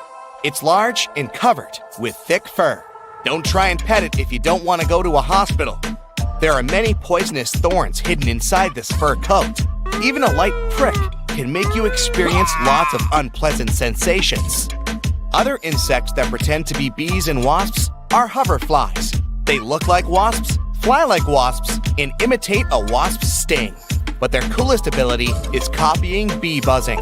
In reality, though, hoverflies are fragile, harmless creatures. Their ability to transform into bees is essential for their survival, and it works great. Many animals and insects are afraid to approach these skillful actors. But in the entire animal world, lyrebirds get the title of the most talented imitators. These small birds, with large, beautiful tails resembling a lyre, live in Australia. Imagine getting lost in a forest far away from a big city. Suddenly, you hear the sound of a chainsaw. You don't see people, but the sound is getting closer. Then you hear the clicking of a camera shutter. But there are no people with cameras around. Lyrebirds create all these sounds. Thanks to all the complex muscles of their syrinx, they can mimic the sound of almost anything. Some people heard these birds imitating human speech. Also, they are good forest designers. Female lyrebirds build domed nests on the ground, in stumps and caves. They usually lay one egg there and take care of the baby for the first 6 to 10 weeks. Let's go down from the sky to the ocean to see other tiny creatures. Meet blue-ringed octopus. This little guy looks so small and cute. Its bright neon color and blue rings are visible from afar. The octopus can easily fit in your palm, but it's better not to touch it. Meeting a great white shark may not be as dangerous as encountering this tiny creature. It's one of the most treacherous sea inhabitants in the world because of its venom. One bite can knock down a huge African elephant. The octopus is much more dangerous than a king cobra or a black widow spider because its bite often goes unnoticed. You may not feel or see when it stings you, and when you realize that something is wrong, it may be too late. Also, there's no antidote to the blue-ringed octopus's venom. The creature's salivary glands are home to bacteria that produce this venom. The same substance is found in the venom of pufferfish. When it enters the human body, it paralyzes the entire nervous system. The lungs stop contracting to supply the body with oxygen. The only good news is that this octopus is unlikely to attack first. The last recorded case when this creature charged at people was in the 60s. The blue-ringed octopus lives in the Pacific and Indian Oceans, from the coast of Japan to Australia. They spend most of their time in tide pools and coral reefs. Now we move to the hot sands of the southeastern U.S. states. You can find fire ants here. Outwardly, they don't differ much from regular bugs. But people call them fire ants because of their bite. Their poison resembles a flame. You're likely to feel the bite site burning. Therefore, it's better not to touch them and go away before any of these ants crawl into your pants. Now, flight attendants are trained to notice some pretty important things about each passenger once they board the plane. Curious about what these are? Well, first and foremost, flight attendants are all about safety. So if you're following the rules and paying attention during the safety demo, you're already off to a great start in their book. But don't worry, they're not just looking for rule followers. They also want to make sure you're comfortable and have everything you need to enjoy your flight. One thing they notice right away is how much luggage you're carrying. If you're struggling to lift a heavy bag into the overhead bin, they'll probably step in and help you out. And if you're one of those people who insists on bringing a massive carry-on that barely fits in the bin, they might discreetly check to make sure you're not breaking any weight or size limits. Speaking of luggage, flight attendants can tell a lot about you from your suitcase. If it's covered in stickers from exotic locations, they might assume you're a seasoned traveler who knows their way around an airport. But if it's a beat-up old bag with duct tape holding it together, they might wonder if you're a first-time flyer or just someone who doesn't care much about appearances. Of course, one of the most important things flight attendants notice about you is how you treat them and your fellow passengers. If you're friendly, polite, and respectful, they'll go out of their way to make your flight as pleasant as possible. But if you're rude, demanding, and throw a tantrum when things don't go your way, they might not be as eager to help you out. And then some. They'll always take a sneak peek at what's on your feet, too. It's not because they're all secretly obsessed with shoes, it's actually for your safety. They check out your sneakers to see if you can quickly and easily run in case of an emergency. If you're planning to board a flight, you might want to think twice before rocking those high heels, unless you want to hear an emergency command to kick them off.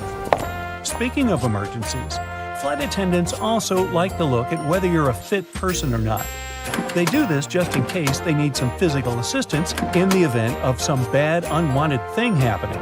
And hey, if you happen to be a doctor, don't be shy about letting the crew know. You might just be a lifesaver. Now, let's talk about food and drinks, my favorite topic. Flight attendants are always happy to serve you, but they also notice what you order. If you ask for something that's not on the menu or request a complicated custom drink, they might raise an eyebrow. But if you order something simple and easy to prepare, like a glass of water or a bag of pretzels, they'll be more than happy to oblige. If you're planning to fly with your furry friend, make sure to prepare it for some attention from the flight attendants.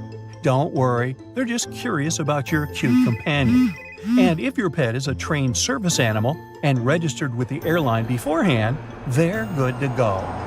Also, if you've paid for your pet to fly, make sure they stay cozy in their carrier for the entire trip. Flight attendants are also trained to notice any unusual behavior or potential red flags.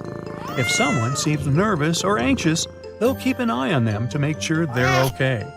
Luckily, some flight attendants are also happy to share some secrets that will make your next experience in an airplane way better. For instance, if you're wondering when's the best time to take to the skies, they may have some ideas. Some destinations, for example, have plenty of flights throughout the day. So the question is, should you go early or stay up late? Turns out that the best time is first thing in the morning. But shh, don't tell anyone, or they might steal all the morning flights. The reasoning is pretty sound, though. The weather is usually calmer in the morning, and any delays from the day before should have been sorted out overnight. Now, when it comes to holiday travel, here's another piece of advice. If you can swing it, give yourself a little wiggle room. For example, try flying on the day before the winter holiday starts, instead of the 24th itself. That way, you'll have a bit more flexibility and hopefully avoid any stress or last-minute airport drama. What can you do when it comes to delays, you might wonder? Well, they can happen at any time, unfortunately, and there's not much a flight attendant can do about it. But don't worry, flight attendants and passengers are on the same team.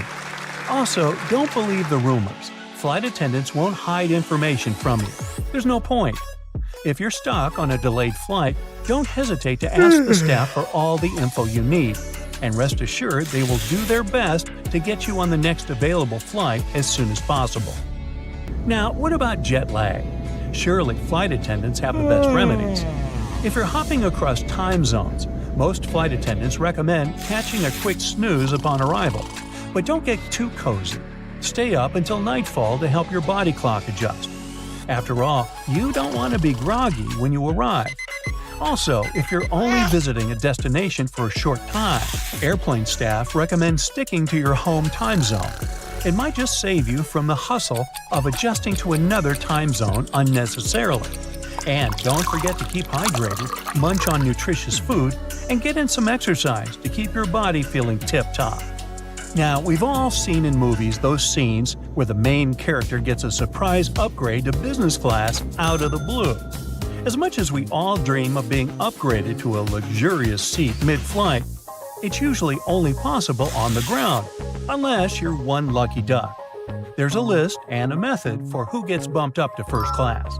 Sometimes, flight attendants will shuffle passengers around so families can sit together, or they do it to fix any seat mix-up. But once the plane takes off, moving around is pretty rare. Ever wondered if you can switch seats with another passenger during the flight? The answer is yes, you can. Most flight attendants encourage it, especially if it means keeping families together. However, it's best to figure out any seat-swapping arrangements before boarding to avoid any chaos. Plus, some seats are fancier than others, and if people have paid extra for them, it's important to be respectful of that. Also, did you know that the emergency exit rows are sometimes marketed as premium seating? Let's talk about some serious airplane etiquette. So, who gets to claim the middle armrest? It's a big debate, but most flight attendants think the person in the middle seat deserves it. Hey, let's give them a break. They're already stuck in the least desirable spot. Now, on to the great window blind debate. Some people want them up, some people want them down. If it's a nighttime flight, keep them closed. You don't want to disturb your fellow passengers with unnecessary light. However, if you're flying over the Himalayas, you better believe people are going to peek through those windows. And let's not forget, blinds need to be open upon arrival for safety reasons. The crew needs to see outside in case of emergencies. Have you ever been curious about what flight attendants eat on board? Do they have the same food as the passengers? Turns out, they can have the same meals if they want to, but they don't always choose to.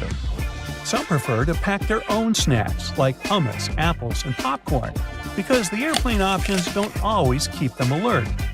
They also focus on drinking lots of water and avoiding foods that might make them feel bloated, but they do indulge in airplane coffee. Some crew members even bring their own meals on board due to dietary requirements, or to add to the festive vibe on holiday flights. I once saw a passenger give a tin of holiday cookies to the flight attendants. You can bet she got some extra special attention. 300,000 people and over 80,000 horses. Yep, that's Iceland. The breed they have there is very specific, hardy, long-lived, and because of it, internationally popular. These horses can be found in North America and Europe too, but they can have certain features people from Iceland don't want their breed to have. Because of that, the Icelanders wanted to avoid mixing their horses with other breeds, so they passed a law over 1,000 years ago that said no horse imports. That's right, even if they give you some of their own horses, you can't take them back. No chewing gum in Singapore. Vandals used to stick their chewing gum on door sensors or would find some other way to mess with public transportation, so the country had to spend around $150,000 annually to clean that. It was easier to ban it by law, so no gum can be bought, sold, or blown into bubbles over there. Not a good idea to import them either. Going to Greece? Good. Have a safe trip. And pick the right shoes. Ever since 2009, no high heels are allowed at the Acropolis. Not that Greeks have anything against stilettos, but they simply wanted to protect their ancient ruins from damage those pointy things can cause. That, and the fact that it's not really practical for such terrain anyway. In the Italian city of Milan, it's illegal to frown in public. Or at least it was a couple of centuries ago. Through difficult historical times, Milan had to create a way to stand out, which is why there was a law requiring people to smile and generally be in a good mood in public places. Germany has highways where you can drive over 100 miles per hour. But if you get crazy with speed and run out of gas while still on a highway, you'll pay a nice fine for that. Are you 1 to 2 miles away from the gas station and want to get there on foot? Better not. That's another fine. Germans make it your responsibility for filling your car, and walking along the highway is not that safe, as is leaving your car on the side of the road. A Winnie the Pooh t-shirt. That brings back some good old memories. Well, memories are sometimes better left at home. Since Winnie doesn't wear pants, Poland decided to ban this character, so you can't have it on your clothes around schools or playgrounds, no matter what age you are. Just in case you ever wake up and decide it's time to do some hiking in Switzerland without your clothes on, don't. For some unknown reason, some travelers made this type of hiking a thing in Switzerland a couple of years ago. So Swiss officials kindly ask you to keep your clothes on. Greetings from New Zealand. If you want to spend your Sunday afternoon flying with a rooster in a hot air balloon, you might have to find another country to do it, because here, it's illegal. Sorry. Staying in their neighborhood, in 1966, there was a law that prevented you from flying a kite in Australia in a public space if that bothered other people. Luckily, 1966 was a long time ago, so no one will remember this if you decide to have some flying kite fun in a park. Hopefully. While you're there, you can't tie your goat to your vehicle. Also, no dressing as Batman and Robin. You don't want to prove to law enforcement you're not actual vigilantes, right? In some cities, taxi drivers must have a bale of hay in their trunks at all times. At least, they had to until 1980. This law came from the olden days, when horses were still all the rage. And you can't just fill a horse with fuel now, can you? Moving to the United States now. If you're in Washington, don't even think about going after Bigfoot. They passed a law in 1969 where Bigfoot was proclaimed to be an endangered species. So, they didn't say anything about the Yeti though. In Vermont, there used to be a rule prohibiting clotheslines, as some people voted against unsightliness of others' linen and underwear hanging in everyone's view. That's why they made a new regulation. You can't forbid people to put up clotheslines. One rule against another. Yep, that should work. Shh, can you hear that? Someone's talking behind this door. Oh, I wonder what they're saying. Stop right there. At least if you're in Oklahoma.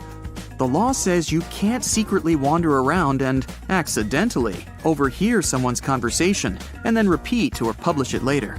So if you have anything to share, go tell it to the people of Oklahoma. Your secret is safe there. If you ever take a walk in Nevada and then decide to lay down on the sidewalk and take some rest, think twice, since that's illegal there. Don't sit either. You won't get away with it. Nuances, you know. If you're from Baltimore, Maryland, remember not to bring your lion to the movies. I know the big cat wanted to see it badly, but rules are rules. Also, while you're there, remember a couple of more things you shouldn't violate. No saying bad words in public places. No eating while swimming in the ocean. And no sleeveless shirts in public parks. You shouldn't throw bricks onto a highway in Iowa, unless you get written permission from the city council. Well, when you think about it, it's fair enough. If you don't feel like looking at large shiny billboards all over the city, go to Hawaii, since they banned those in 1920. Well, definitely not the only reason to visit Hawaii, but it's good to know. Meanwhile, other states like Vermont and Maine followed suit and are proud of it. One town in Georgia takes eating fried chicken very seriously. No fork, you eat it with your hands. In fact, in 2009, a woman who celebrated her 91st birthday in a restaurant was eating chicken with a fork when the police came and told her she was under arrest. The lady was later pardoned, but careful how you eat your chicken in Georgia. What else is there to say? Speaking of which, do you know why the chicken crossed the road? Not sure, but what I do know is that these jokes certainly weren't made up in Georgia, since there, it's illegal for a chicken to do just that. You think silly string is fun? Well, a town in Alabama doesn't agree on that because it says a firm no to keeping, using, storing, selling, manufacturing, or giving away any kind of snap pops, spray string, or similar substances. Yikes.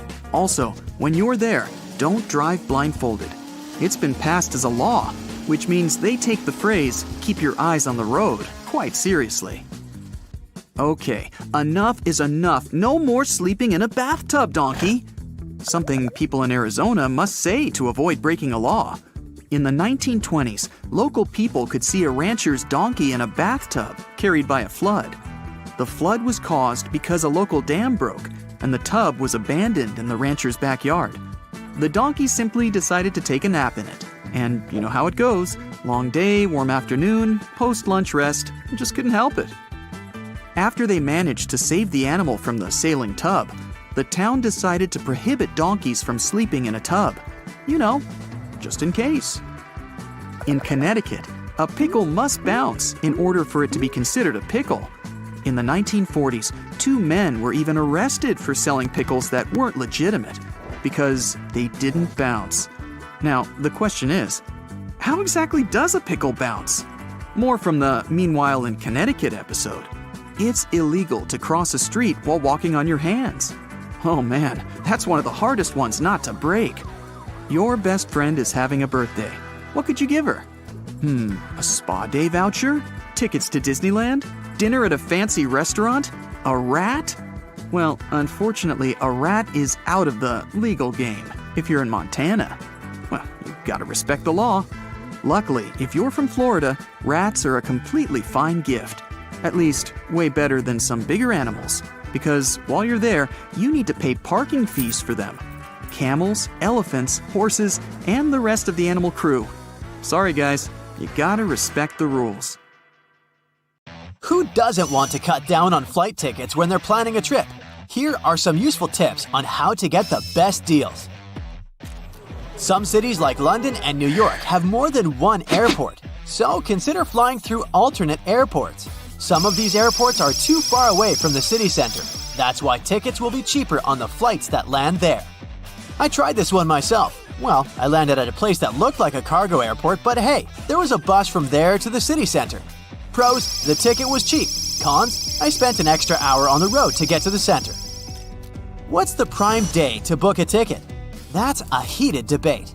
Apparently, Tuesdays are better for booking a flight. More specifically, ticket fees at around 1:30 p.m. can be the cheapest. So, if you have plans to buy tickets for your dream vacation, go for a hunt on this specific day and time. There are great websites where you can compare flights and catch the cheapest ones, and I'll get to them soon. But don't ignore the official airline websites. Many of them announce private sales for those loyal customers who directly visit their pages. If your agenda allows you to play with your departure time, do that. Traveling on an early hour flight generally equals paying less for tickets. To catch a 6 a.m. flight, you have to get up when most of the people in the city are still enjoying their comfy beds. In the early hours, you might have problems with how to get to the airport. Not all public transport works 24 hours. Another problem would be your cat accidentally turning off your alarm. This is why these flights generally come cheaper. The same principle applies to late-night flights too. People generally don't want to fly after midnight, so prices drop accordingly. Look at the bright side. You have more time to wander around once you get to your destination. Flying with a connection is another way.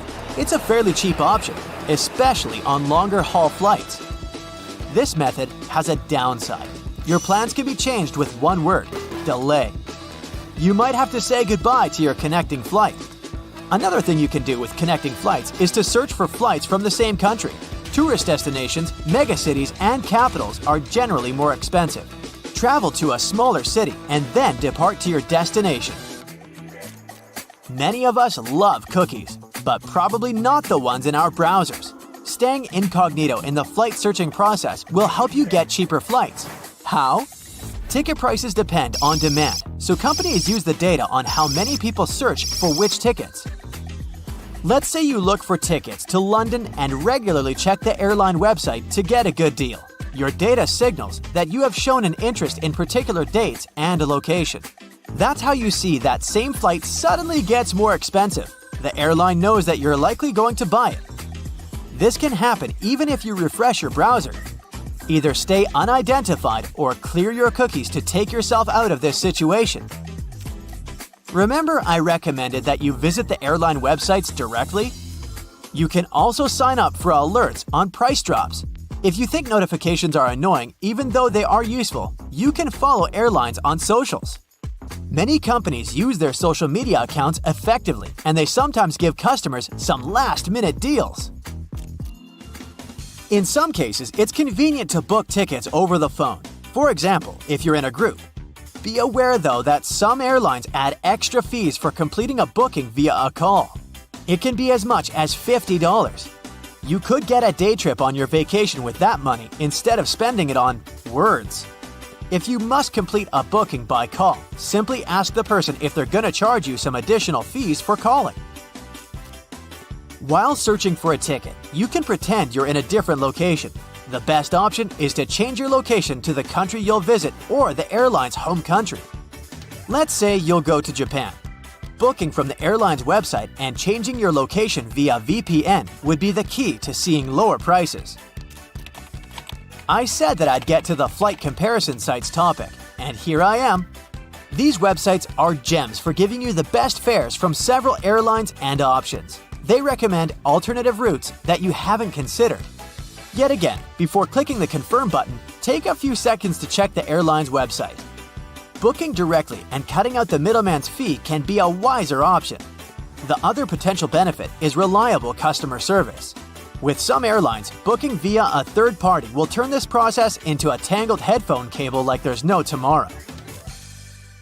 I'll share a strategy for getting an entire row for yourselves. Imagine you're traveling with your BFF. One of you should book the window seat and the other one book the aisle seat.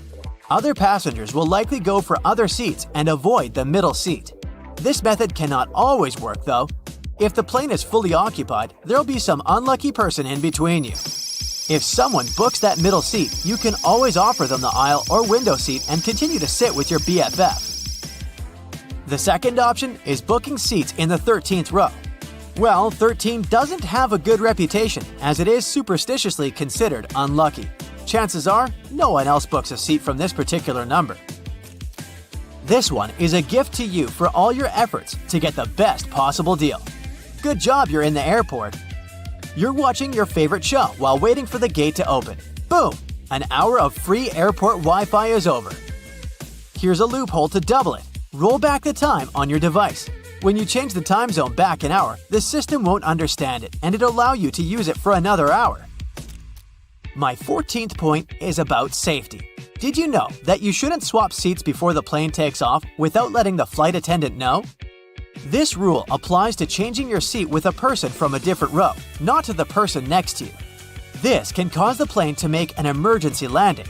The reason is related to weight and how it's distributed. every plane has a takeoff weight limit. This number comprises things like fuel, luggage, and passengers. Flight attendants look out for the potential weight distribution. A pilot explains it like this: if you move some seats without asking them, you might cause an imbalance on the plane. If you ask the flight attendants if you want to change seats, they'll let you do it after takeoff. I mean, people get up and move in the plane all the time, so this isn't like you can't change your position at all, but it can be dangerous to do so without confirmation. Here's a fun fact: the black box, as its nickname, is not black, it's bright orange. Flight Data Recorder is its official name, and it's orange so that in case of an accident, the rescue team can spot it easily. Where do you think is the dirtiest place on the aircraft? Not toilets, not seat holders, it's table trays. There are more. The cozy blankets you ask for from the flight attendants aren't so clean either. According to a report, some airlines wash their blankets only once a month. Now that you know the tricks, you can plan your trip at a perfect price and maybe bring your own blanket to the plane. Sit back and enjoy the flight. Good things come to those who wait. The Pacific Ocean stretches for more than 12,000 miles at its widest point. The distance is so great that you could fit 5 moons within this space. And the surface of the Pacific Ocean could fit all 7 continents. It's also greater than the surface of Mars. No wonder, the largest ocean on Earth covers 30% of the planet's surface. Like us humans, most sharks need a winter vacation. In 2002, scientists discovered the White Shark Cafe. That's how they called a remote part of the Pacific Ocean between Hawaii and Baja California. Coastal great white sharks migrate there in the winter. They spend several months there. The animals don't return home until coastal waters get warmer again. During the Stone Age, the entire population of Central Europe was around 1,500 people, which means they would all fit on a mid-sized cruise liner these days. Astronomers have figured out that the Milky Way weighs around 1.5 trillion solar masses, and one solar mass is the mass of our sun. A tiny part of this weight is a supermassive black hole at the center of the galaxy, 4 million solar masses, and 200 billion stars. The rest is dark matter, mysterious and invisible. The platypus is a weird creature, a mammal, but with a duck-like bill, webbed feet, and a flat tail. Female platypuses lay eggs, and males have venomous claws on their hind legs. But the most bizarre thing, these creatures have no stomach. In other words, they don't have a special sac that produces digestive enzymes and acids. Scientists have discovered that some dinosaurs didn't roar. Instead, they produced sounds similar to a duck quacking and a pigeon cooing. One of the most mysterious sounds ever heard on Earth was the bloop. When it occurred in 1997, underwater microphones recorded it from a distance of 3,000 miles away.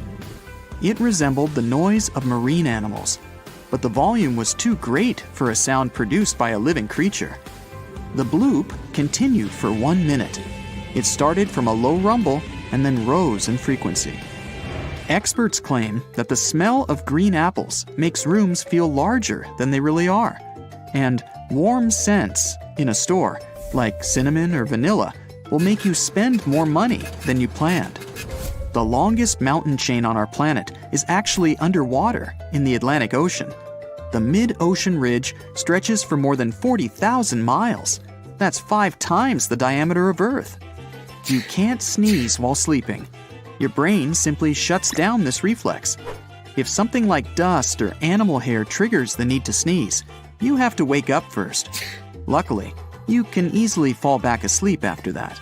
The longest TV ad ever was put together and shown in Brazil in 2018.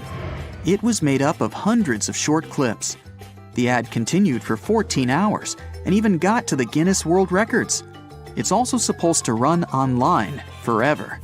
If all sheets of Arctic ice and glaciers melted at the same time, the sea level would rise to the height of a 26-story building. Under black or UV light, ripening bananas look bright blue. That's because of the chlorophyll that's breaking down when the fruit is ripening. After befriending humans, dogs developed two muscles above their eyes that weren't there before. It helps pooches maintain better eye contact with their owners and makes their face more expressive. Those big puppy dog eyes that scream, "Adopt me!" Yep, that's the relatively new muscles in action. Because of tectonic plate movements, the Pacific Ocean shrinks by 1 inch every year, and the Atlantic Ocean gets bigger by the same amount. The gap between responses in a conversation usually lasts about 200 milliseconds. Experts say it's the smallest human response time. Sea otters have the densest fur of any animal on our planet. These creatures have more than 1 million hairs per square inch of their bodies. Plus, their fur has 2 layers. There's a shorter undercoat and a guard coat, which is longer. These 2 layers trap air twice as effectively. It prevents water from getting on the animal's skin. The water temperature doesn't usually rise above 35 to 40 degrees Fahrenheit in the deepest parts of the ocean, unless you get close to a hydrothermal vent. The water released by such vents can be heated up to 750 degrees Fahrenheit. Only immense pressure at the ocean floor keeps it from boiling. The Empire State Building's tower was designed to serve as a docking station for dirigibles. At that time, people believed these airships would become the main means of transportation in the future. The project included gangplanks, check-in and customs offices, and so on. But then, the engineers realized the wind up there was too strong for their plans, so they gave up on their idea. These days, there are only 2 ice sheets in the world left after the planet's last ice age. The first is the Greenland ice sheet. The second, the Antarctic ice sheet, is enormous. Clocking in at more than 5 million square miles, it's the size of Mexico and the continental US combined. Angel Falls, the largest uninterrupted waterfall on the planet, is more than twice as tall as the Empire State Building. During the dry season, the falling water sometimes evaporates before it reaches the ground. Tsunami waves often go unnoticed. They don't rise for more than several inches above the surface until they reach shallow waters. When the ocean is deep, though, these stealthy waves can travel at a speed of 500 miles per hour. That's as fast as a long-distance passenger airplane. Actors' brains work differently every time they're in character. Psychologists say it looks as if they're suppressing their own personalities while acting. It's as if their characters possess them. Corals that live in shallow waters produce their own protection from the sun. Without it, sunlight would harm the algae living inside them.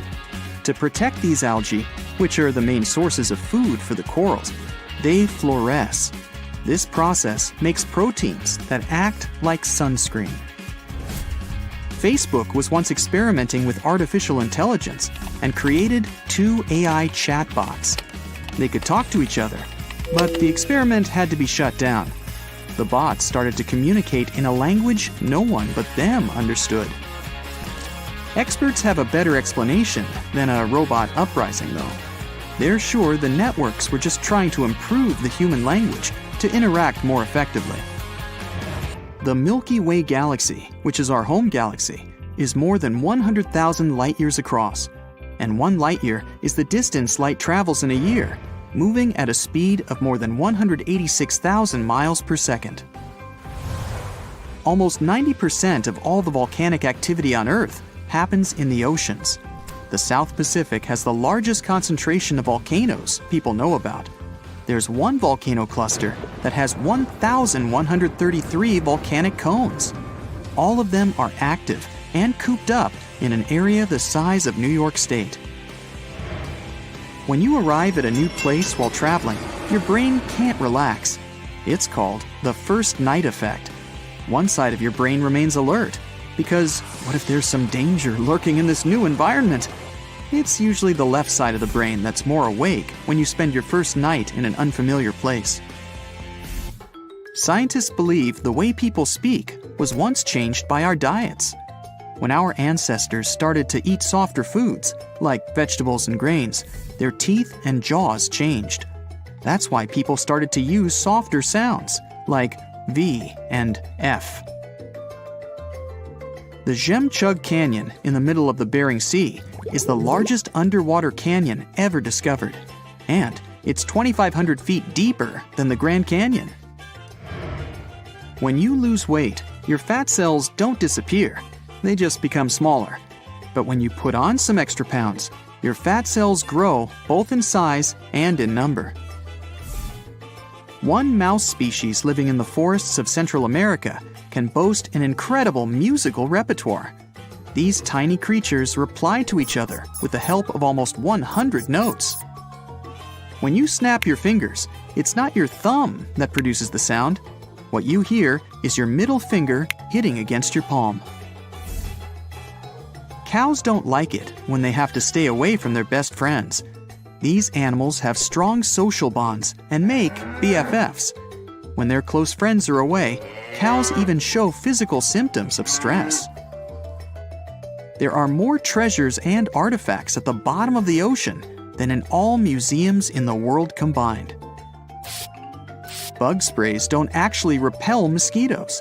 They just mask your smell and create a barrier so that bugs can't detect the carbon dioxide and lactic acid they're attracted to. Hey, summer's coming. Here's our Bright Side approved checklist of stuff you gotta take with you, plus some tips for you to be fully prepared for your vacation. No matter how hard we try, we sometimes tend to overpack. Who, me? Now, remember one thing, the bigger your suitcase is, the more you will try to cram into it. Next time you pack your stuff, try to stick to a 5-4-3-2-1 rule.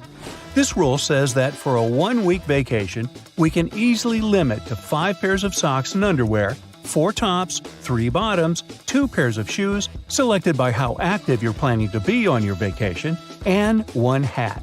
But I suggest we add one more item to this rule, a light-wear rain jacket like this one. It takes no more space than 2 pairs of socks, but it can be a lifesaver for unpredictable weather conditions. If you're afraid your clothes will get dirty fast and you'll have to hide those ketchup stains on your vacay photos, there's a solution on how not to do it. Have you heard of on-the-go detergent? These are small packets you can throw in your suitcase and hand wash your clothes in the sink. Binder clips may seem to have nothing to do with vacations. After all, these are office essentials. But let me try to bring you over. They have a ton of applications. Use them to hang up wet clothes, hold broken luggage straps together, you name it. If you still prefer to ignore the 5-4-3-2-1 rule and you're struggling to cram a couple more sweatshirts into your suitcase or backpack, plastic bottles are going to help you out. Grab one and cut it in 2 halves. Next, you're going to need an elastic band. Then roll the sweatshirt you need in a very tight roll and put it in between the 2 bottle halves. Secure this weird construction with an elastic band and voila! It now takes up way less space in your luggage. But if you're not into DIY solutions, here's another option: packing cubes to organize clothes. They'll keep all your stuff well organized and you'll easily find what you need without digging through your entire suitcase. Plus, they come in a variety of colors and sizes, so you can separate your clothing by type or color. Well, isn't that neat? Staying connected is essential when traveling, and a portable phone charger can help ensure that your phone stays charged even when you're on the go. Look for a charger with multiple ports so that you can charge your phone and other devices at the same time.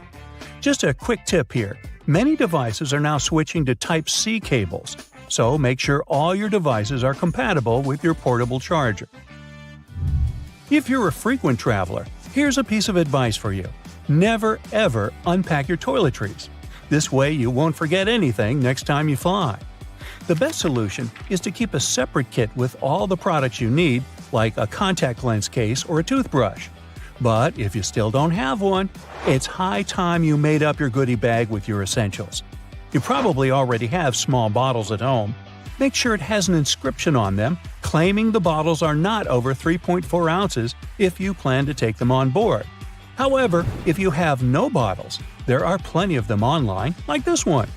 The kit you want to buy should have funnels to pour any shampoo or gel easily. Some of the kits even have scoops, which is great. You can do ice cream. No, sorry. They help portion out a small amount of moisturizer so you won't spoil the entire jar with your finger grease. However, there are a couple of things you better keep in your pockets and not in the toiletry kit, like hand sanitizer and lip balm. While everything's pretty clear with hand sanitizer, lip balm has way more uses than you can imagine. If you have dry cuticles, lip balm will make them soft and pliable again. If you want to clean up your makeup, lip balm and a Q-tip will work wonders, unless it's minty. You can even use it instead of eyebrow gel if you left yours at home, and it can also help tame flyaway hairs. Traveling can be uncomfortable, especially when trying to sleep on a plane or in a car. A compact travel pillow can make a big difference in your comfort level and help you arrive at your destination feeling refreshed. Keeping your belongings safe while traveling is essential, and TSA-approved travel locks can help. These locks can be opened by TSA agents without damaging your luggage, making them a great option for air travel. The world is very diverse, and so are plugs. If you're traveling to a new and faraway destination, don't forget to check what kind of plugs they have there. For example, if you're traveling to the UK, you can stick to this adapter. A small spray bottle can significantly upgrade your look. Yes, it can. For example, if your favorite t-shirt tends to wrinkle a lot, you can sort of iron it with a spray bottle. Hang it up and spray it with water. The wrinkles will disappear, and your t-shirt will look fresh and presentable, hopefully. Now let's talk duct tape. Duct tape in your luggage may be pretty stress-relieving. Now picture it. You're going back home with a whole bunch of gifts you bought for your family and friends. Whoops! The zipper on your suitcase just didn't resist the pressure, and it busted. Duct tape is coming to the rescue. Yeah, a suitcase wrapped in duct tape might look somewhat funny, but it's still better than shelling out a pretty penny on a brand new suitcase you weren't planning to buy. Yeah, that does make sense. Laundry bags may come in handy when you separate your dirty clothes from your clean ones. I know, you can do that with plastic bags, but laundry bags are sort of more eco-friendly. Plus, once you come home, they'll spare you some time. You won't need to dig through your suitcase trying to find all the clothes you want to wash. You'll just need to throw the laundry bag into the washing machine. If you're traveling to the seaside, you might want to consider grabbing a quick dry towel like this one. They're usually made of microfiber that dries much quicker than regular cotton. Plus, these guys are pretty low maintenance, as they can be machine washed at up to 130 degrees Fahrenheit. Next on, dryer sheets. You know, we all sweat, and our feet sweat too, especially if we walk miles and miles exploring a new location. So, when you return to the hotel and take your sneakers off, woo! Just put a dryer sheet in each sneaker. It'll absorb the odor, and your sneakers will be ready for more adventures. English is surely an international language, but you may still get into a situation where no one speaks English and you don't have an internet connection to Google Translate what you want to say. To play it safe, create a set of flashcards with essential vocabulary to help you out in basic situations. A favorite snack may be one of the most commonly forgotten by travelers' items. Yeah, they do give you food on the plane, but sometimes you may want to have an alternative. Plus, your snack can even save your budget in case you have a long connection. The prices in the airport lounge are crazy. Even if you travel in summer, it doesn't mean you don't need any warm clothes. Make sure you have a zip hoodie or something of that kind, especially on board. Thing is, you never know if it's going to be cold or hot on the plane. Sometimes it gets pretty stuffy in there, but it can also be freezing cold. Airplane blankets, as well as tray tables, are swarming with germs, so it's better to have your own clothes to keep warm. As for tray tables, I doubt you can bring your own on board, so just don't forget to clean them with an antibacterial wet wipe. And have a safe flight. Let me continue my world tour, and now we're heading straight to Europe. Let's start our journey in Greece, a place with thousands of years of history. Even in modern days, there are still ancient ruins there that are being carefully preserved, and it's an interesting ride. The airport of Athens has a built-in museum with ancient artifacts. And here's how ancient and modern coexist there. Here's the view of the Acropolis from the street. A Spartan roaming the streets of Greece. A Redditor shared a photo of a modern building built right over the ancient ruins. The visitors can see the ruins through the glass. Greece is also very well known for its cats roaming the streets everywhere. This Redditor spotted a cat guarding the National Bank of Greece. These days, everyone is trying to reduce the usage of plastic. Some use paper straws and some go with glass straws. But this cafe in Greece offered to use macaroni as straws. I'm not sure if it's stupid or genius. Another user went to a restaurant in North Macedonia and got baffled when they served slices of pizza on waffles. Double win, a snack and no waste. In Romania, vending machines seem to be a thing.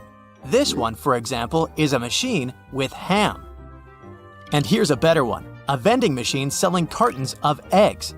Scrambled eggs, probably. Europe is a place where old neighbors are modern, and this combination is mesmerizing. I'll show you. This Redditor shared a photo of a modern basketball court squeezed between 700-year-old walls in Croatia. And here's a photo from inside a grocery store. Look at these old columns. Modern problems require modern solutions. These traffic lights light up the ground so that people who store their phones could notice when the light changes. Italy is a work of art with thousands of years of history. I have quite a bunch of stuff for you from there. Some ruins date back thousands of years, and a lot of that gets preserved. A Redditor shared a photo of a lobby of a hotel that has a glass floor so that the ruins were visible. And these are the railing in an Airbnb. Even street signs are a work of art in Italy. Look at this one. Another Redditor shared even more designs. This Redditor showed a photo of a supermarket that is located in an old theater in Venice. Another user added one more photo of that supermarket. Since we're talking about supermarkets, apparently, pets are allowed there. There are even special carts to carry them. Cities are centuries old, and there are quite a few narrow streets, so post vehicles have to adjust to fit them. Here's one of them. Some cities have canals or are located on islands, so boats are a thing. This is a UPS boat at Murano Island. Europe is packed with countries. The city of Basel in Switzerland is located right on the border with France and Germany, so the airport has 3 exits. You can walk out of it to France, Germany, or Switzerland. Let's walk out in Germany. Look, there's a traffic light with a girl walking a camel.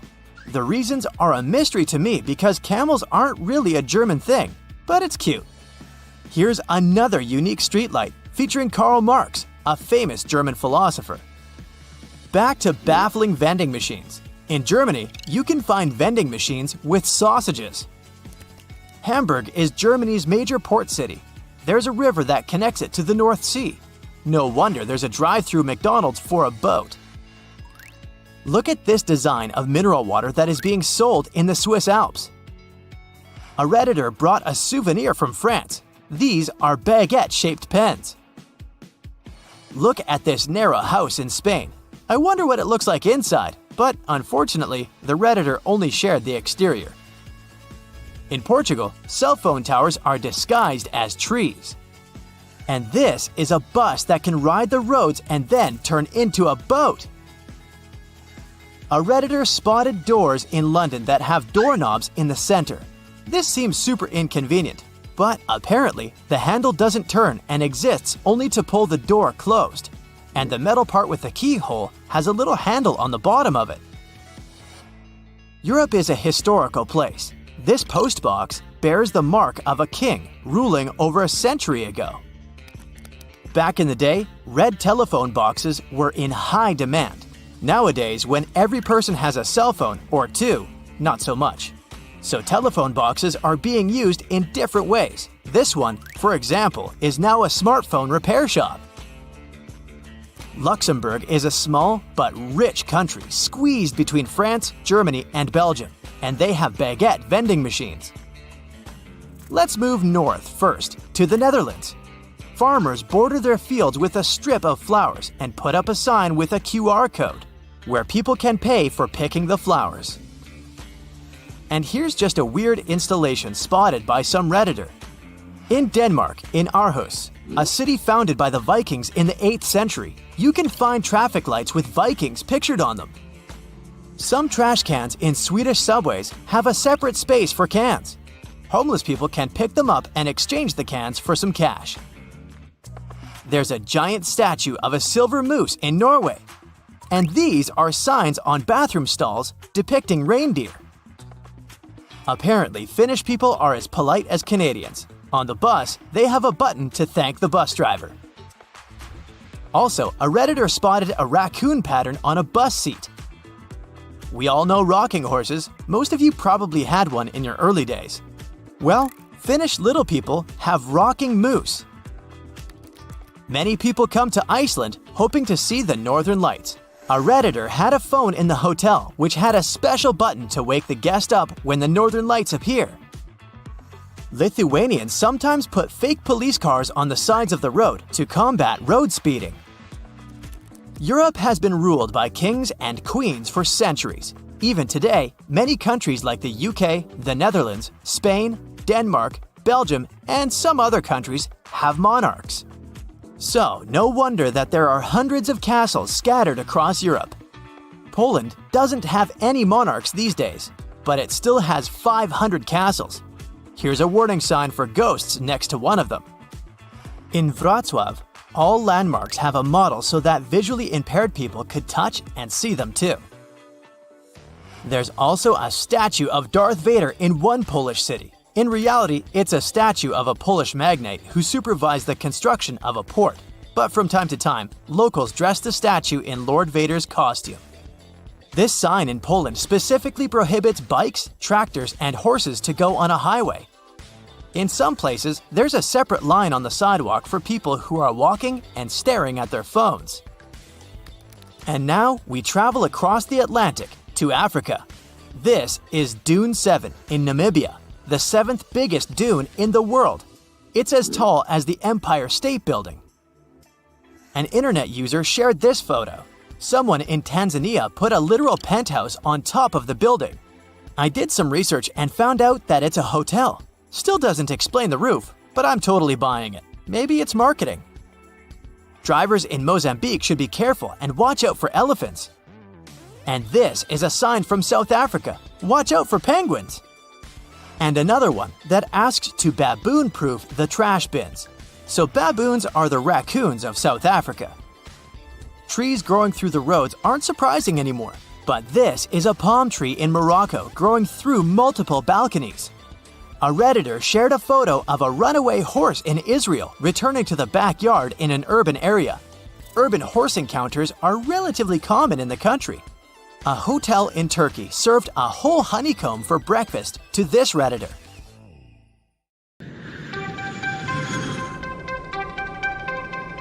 Seat pockets on planes are mostly filled with in-flight magazines, a plane safety guide, and information about the airline.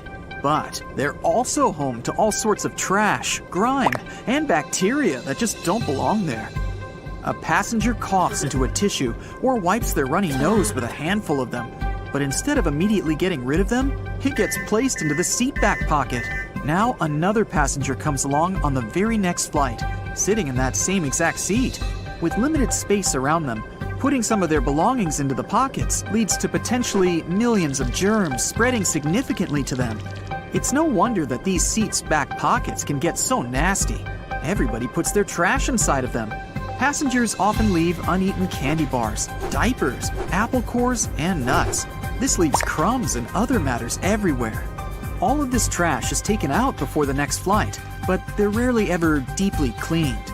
It's all dependent on the airline itself as to how often they'll really clean the plane and wipe everything down properly. The plastic tray tables where we eat and place our things are one of, if not, the dirtiest parts of any airplane. These seatback tray tables that we use can have over 2,000 CFUs, colony-forming units of bacteria, per square inch living on their surface. The ridged texture keeps cups of soda from sliding off the table, also creating tiny mountain ranges where the microbes attach themselves. Sugary sodas and juices that spill onto tray tables throughout flights give bacteria the perfect environment to stay and feed.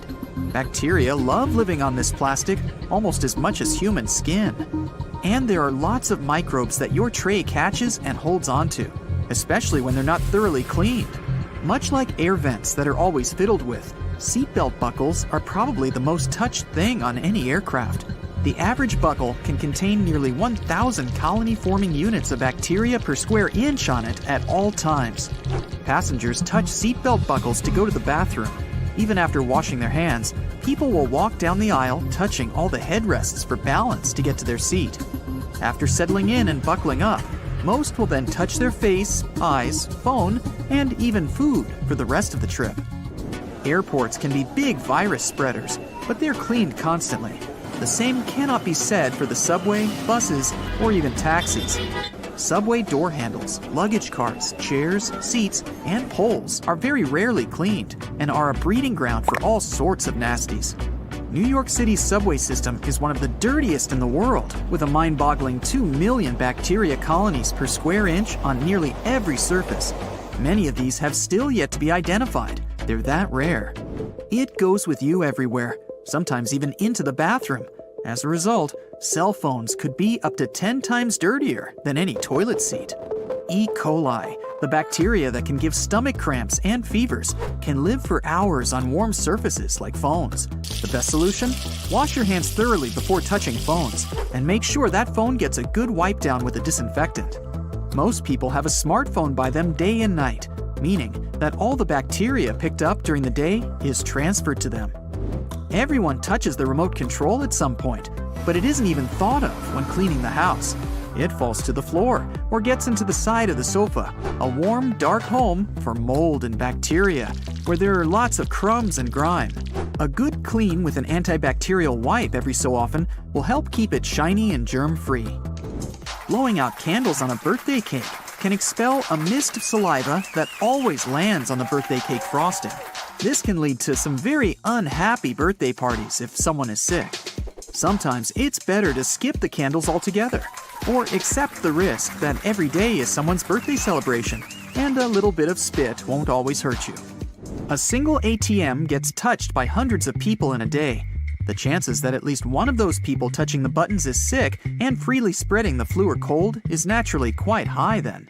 The flu, for example, can live up to 2 days on objects. It can even be days after someone has recovered from that virus that it'd still be active and spreadable. ATMs are cleaned, but not all the time. It would be impossible to service every single one in a major city daily. A single dollar bill can be home to thousands of different kinds of bacteria, including the usual suspects like E. coli, staph, and a bacterium that causes acne breakouts. Paper money can reportedly carry more germs than a household toilet, and bills are a hospitable environment for gross microbes.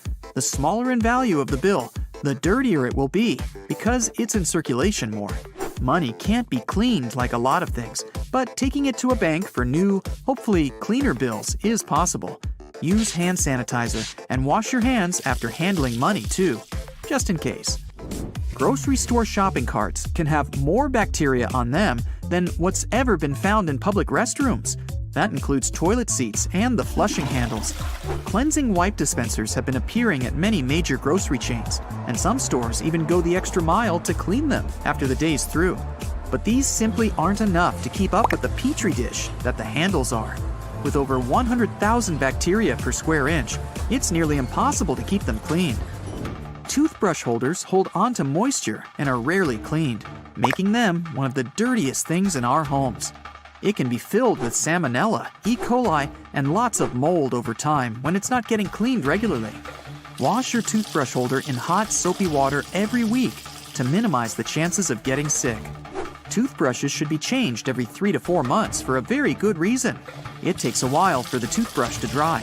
This creates the perfect home for mold and fungus to spread and grow. There can be more than 600 different kinds of bacteria living inside of your mouth. A kiss alone can transfer about 80 million bacteria from one mouth to another. A good brushing routine will have around 1,000 to 100,000 bacteria living on each tooth surface. But for those that don't brush, Bacteria can be up to 100 million or 1 billion bacteria on each tooth. The dirtiest thing in our home can only be one thing: the kitchen sponge. It's wet, absorbent, and food and dirt are rubbed into it all the time. Then we wipe down our kitchen tops just to spread all that grubbiness around some more. Sponges are very hard to keep clean. The best way to keep things sanitary is to replace it when it starts to smell bad. It's no surprise that if the sponges are filthy, then sinks are too. Rinsed fruit, vegetables, prepared raw meat, and dishes needing cleaning all make their way to the kitchen sink. This creates an extremely high breeding ground for E. coli, salmonella, and many other gross things. They'll stick to the sides and drain holes and grow like crazy. Clean sinks before and after each use, and make sure to keep them as dry as possible to prevent any mold growth as well. Restaurant menus and condiment dispensers aren't cleaned nearly as often as they should be. If someone with a cold was using the condiments right before you, this greatly increases the chance of the cold-causing bacteria being on your hands and then your fries. Menus are rarely washed with disinfectants after each use. Customers have been touching quite a few things like chairs, tables, their faces, or hair before they give the menus back. Dog toys need to be cleaned regularly to prevent any bacteria or mold growth from spreading too much. Each time a dog slobbers on a toy, they don't just transfer their mouth bacteria. They've created a sticky, wet place for other germs to live on. There's no way of telling just what their favorite plaything has picked up around the house or yard. Purses and bags could have more bacteria than we really considered. They're regularly placed on dirty floors, bathroom floors, countertops, and out on the street. This exposes them to all sorts of germs, like salmonella, E. coli, mold, and fungus, all the time. Alcohol wipes are very good to carry around in your purse or bag to give them a good wipe down when needed. Drinking fountains are a cesspool of bacteria and germs. Over 2 million bacteria per square inch can be found on the fountain's faucets alone. As they get wet and touched by hundreds of hands, the bacteria and mold begin to grow. If someone has coughed or sneezed near it recently, those particles will cling onto the water. This creates a higher chance of the next person drinking from it catching something. Now, carefully arranging your used towels isn't the best thing to do in a hotel. You're just not helping. The general rule is, dump them somewhere like the bathroom floor or in the bathtub. Then the staff can see that they need to change the towels. If you keep them all nice and folded, the staff may just get it wrong and leave them as they are, thinking that they're still fresh. You're on a low-budget trip and you brought along some appliances, so you can cook right there in the hotel. Not a big deal. But if there's only one outlet and you want to boil some eggs in your electric kettle, maybe don't. First, you never know what capacity the outlet has. It might even set off the hotel's fire alarm. Just stick to sandwiches or something. Of course, you can boil water for some ramen noodles, but if you feel like a slice of fresh, crusty toast, never try to make it with an iron. Sounds crazy, but some people have even tried heating up their frozen pizza with a hairdryer. What happened? They ended up having to go look for another hotel and an actual restaurant. Always look for hotels that include breakfast. It's usually way more expensive to have breakfast at a nearby restaurant. Plus, you most likely wouldn't know where to go.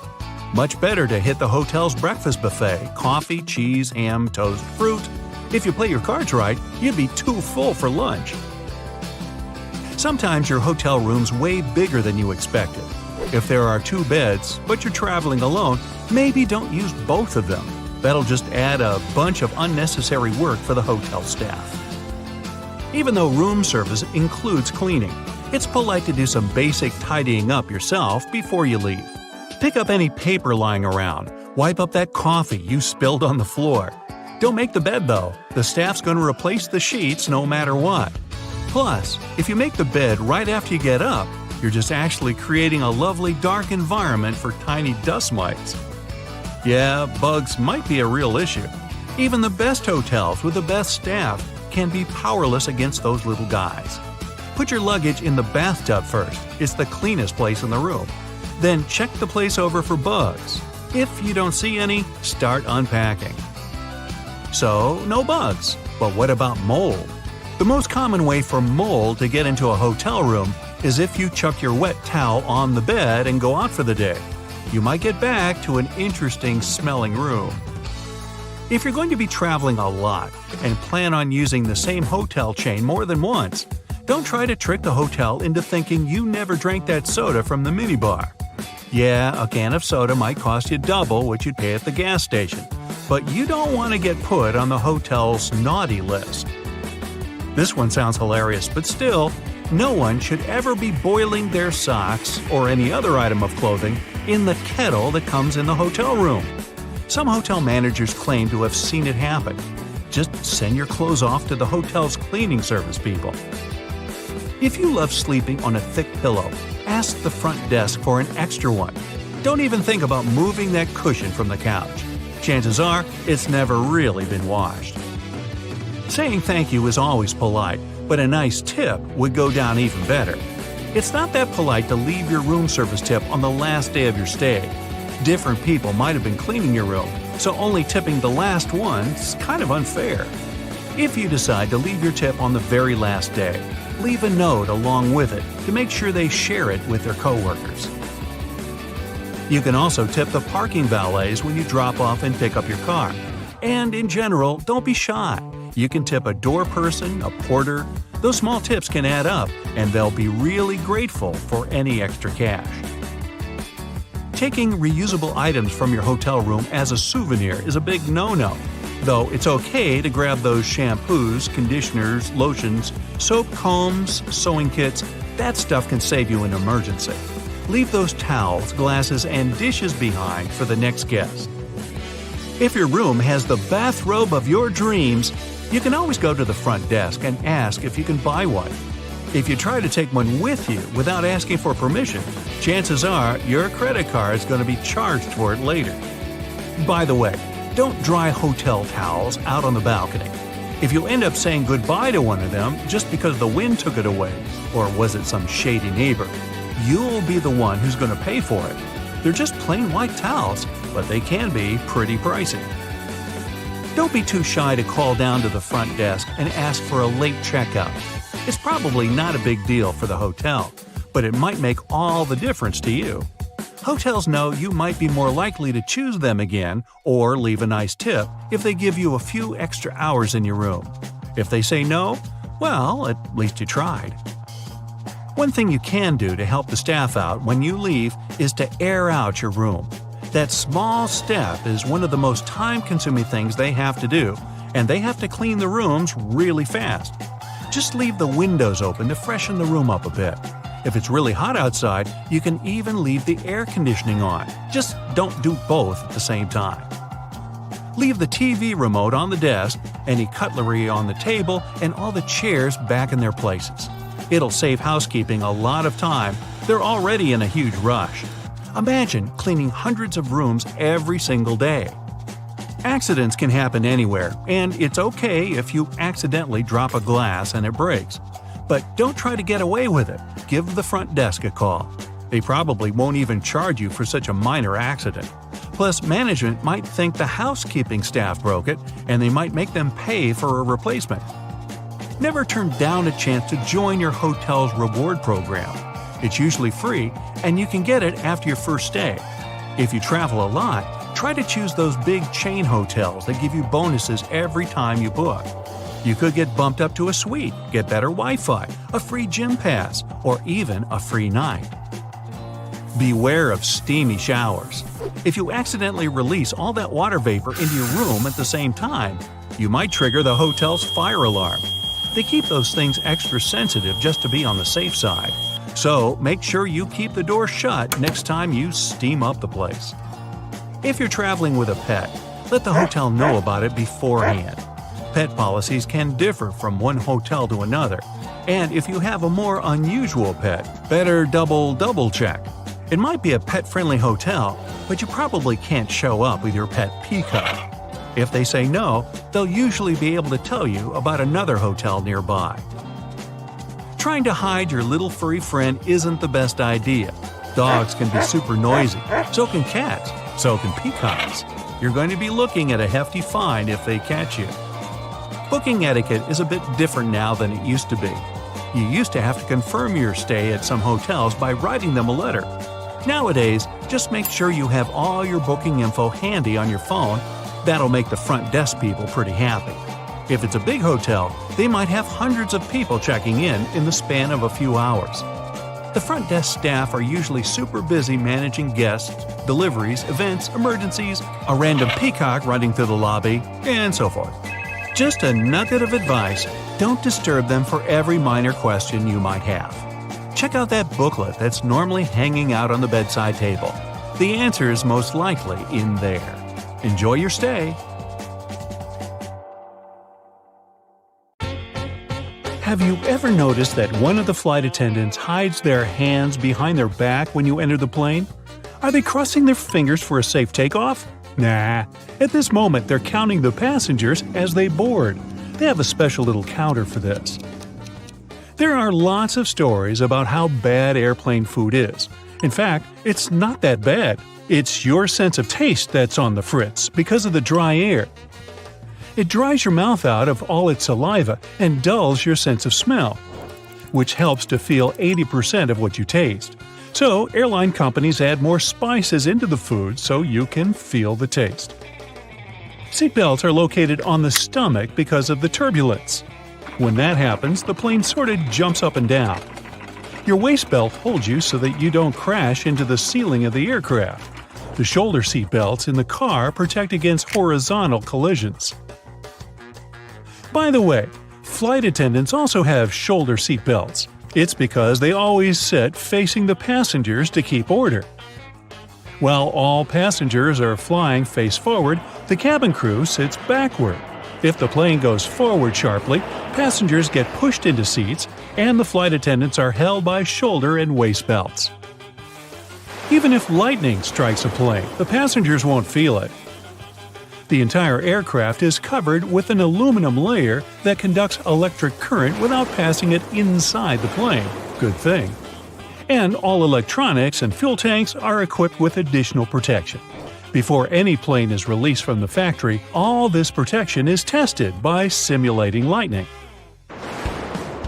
Many passengers get a headache during the flight, especially right after takeoff. This happens because you're getting up to an altitude higher than Mount Everest in about 10 minutes. The air up there is thin. Your brain gets less oxygen. By the way, chewing gum or candies can help. Now, the main reason why the seats on the plane are so uncomfortable is profit. Airlines want to make more money, so they try to fit as many passengers on the plane as possible. Because of this, there's so little space between the seats. 2 additional rows in the cabin provide 12 new passengers. Also, companies make airplane seats lighter to spend less fuel. Seats become smaller and less comfortable. You can feel cold inside a plane, but when the plane is flying at high altitudes, the conditions resemble those in the Sahara Desert. It's all because of very low humidity. Every hour of flight, your body loses a lot of liquid. Stay hydrated, but only choose bottled water. Many companies don't show movies because they can make passengers too sad or emotional. Even if a movie doesn't have a dramatic story with incredible characters, it can still be heartbreaking for passengers. The thing is that our body experiences stress, and we take everything close to heart because of the lower oxygen levels. Also, we're sitting in seats at a high altitude and very far from home. Our brain realizes we're out of control of the situation. This feeling of helplessness can throw a person's emotions out of whack. So, companies only show positive movies and comedies. Some passengers say they feel like they can't think straight during the flight. This happens because of a lack of oxygen, so your mind isn't in top form. Well, better not do any important tasks or make any important decisions. Your corneas are the one part of your body that doesn't have a blood supply. The only way they get oxygen is from the air. So, worsened eyesight and dry eyes are common problems on airplanes. The best solution here is to take with you eye drops along with gum. That worsened vision is the first reason the crew dims the lights and asks you to open the windows during nighttime takeoffs and landings. Your eyes need to be adjusted to the dimness in case of an emergency. The second reason is the plane crew needs to be able to see out the window. There's a theory that hair grows faster during the flight. Some people notice that little stubble appears on their faces after the flight, even if they shaved a few hours before they got on the plane. Anyway, this theory is not confirmed. Some say the cabin pressure, lower temperature, or even heightened stress levels can accelerate hair growth. If you experience stress and get nervous right after you step on the plane, your best solution can be a little training. Go to the gym or make a set of squats before boarding to prevent stress. Also, a good workout compensates for the hours you spend sitting still. Airlines lose and send in the wrong direction several million lost bags a year. Almost half of the lost luggage is lost because of transfer issues. They may not deliver your suitcase just because of lack of time. A plane can fly away before loaders put your luggage there. When this happens, they might carry these bags to another flight. And when your bag goes to the wrong place, it can be taken by other passengers accidentally. If you want to find your lost luggage quickly, take a photo of it in advance and then show it to the airport workers. You can also buy a special GPS tracker and put it in your suitcase. It works for 6 days, and you can use your phone to locate your luggage wherever it is. Airport staff take unclaimed luggage to a special center. If the owner doesn't show up within 3 months, the things inside the bags will be put up for sale in specialized stores. There, you can find clothes, jewelry, and electronic devices. And of course, it all comes with a big discount. The rumbling noise you hear after boarding is not my stomach. It is luggage being loaded on the plane. The compartment is right under the cabin of the aircraft, so it sounds quite loud. Aircraft tires can withstand pressure 4 to 5 times more than a plane actually gives them during landing. The metal wheel is more likely to break than the tire. Pilots also have different meals. This is necessary to reduce the risk of food poisoning. The flight can go well even if one of the pilot feels bad because of a stale burrito. If 2 pilots ate the same burritos, they could lead to problems. Oxygen masks drop down when the air pressure changes. At a certain height, there can be less air in the cabin. To prevent passengers from feeling this, they should put on oxygen masks. When pilots descend to a safe altitude, you can breathe without the mask again. By the way, masks only have oxygen for 15 minutes. This is enough for the pilots to descend to a safe altitude on which passengers can breathe. The wings of most passenger planes are located at the bottom of the plane. It's built this way because of the engine. It should be installed under low wings because it's closer to the ground and easier to repair. Another reason is that the wing should take a big part of the blow during a bad landing. And if the plane falls into the water, then the wings become a life-saving pillow. Fuel tanks installed in the wings are empty after the flight, and it helps to stay on the water too. The wings of cargo planes are located at the top to make it easy to load the cargo since the hull is located very close to the ground. Also, it helps to avoid getting debris into the engines in case when airfields aren't clean. Plus, this wing location has less aerodynamic resistance during the flight. Little triangles on the aircraft walls are special labels for flight attendants. The triangles mark special windows. You can see flashing indicators through these windows. It signals the landing gear is retracted and the flaps are closed. But for ordinary passengers, this is the place with the best view of the wings. Turbulence is a common thing during a flight, but usually it's so insignificant most passengers don't even feel it. Strong turbulence is rare. By the way, turbulence is just hot and cold air affecting a plane. For better understanding, imagine a big balloon people fly on. Remember the flamethrower installed under the ball? It heats up the air and the hot air raises the ball up. So turbulence is the hot air created by nature, and it makes the same thing with a plane that it makes with a balloon. Also, turbulence can occur if the plane gets under the hot air stream left by another plane. Turbulence is caused by sudden shifts in the airflow and is nothing to be afraid of. But if that simple knowledge doesn't help you, try this visualization from a pilot. Put a small piece of napkin inside a pot of jelly. The napkin is the plane, and it's surrounded by by air pressure. If you tap the jelly, the napkin will not fall anywhere. It just starts slightly moving within the jelly. Once the plane gets to its cruising altitude, it seems like the engine noise disappears altogether. No worries there, the engine is still working fine. It becomes way quieter than on takeoff because there's less thrust generated at this point. The air gets thinner, and the plane needs less power to maintain its altitude. If the pilots leave the engines at their climb setting, you'd be traveling beyond the speed of sound, and that isn't a part of the plan. That small hole you see on the back of airplane tails is part of the auxiliary power unit. It's there to produce power for an airplane's electrical systems, including lights, navigation controls, heating, and AC. The power unit is activated when a plane is on the runway. It doesn't provide complete power to airplanes. Once the airplane engines are turned on, the unit is disabled. It's only reactivated when the airplane lands at its destination. The turbines are located under the wings, since this makes it cheaper, faster, and easier to service the engines. They used to be placed in the tail, but it required expensive equipment and much more time to repair. When they started installing the engines below the wings, ticket prices went down. When seated in the exit row on most planes, you need to pull the window blind up, not down, to close it, unlike in all other seats. It's designed so for safety reasons. The overwing exit is there to help people quickly leave the plane in case of an emergency. Some of those exit window doors stay attached to the plane, others come away from the fuselage, but they all have an emergency handle at the top of the panel. You wouldn't be able to open the exit without it. There's another handle on the outside of the plane. Rescuers use it to open the door from their side. Because of this handle, there's no room for the blind to retract above the window. But there's more than enough room for it below the window. Makes sense to me now.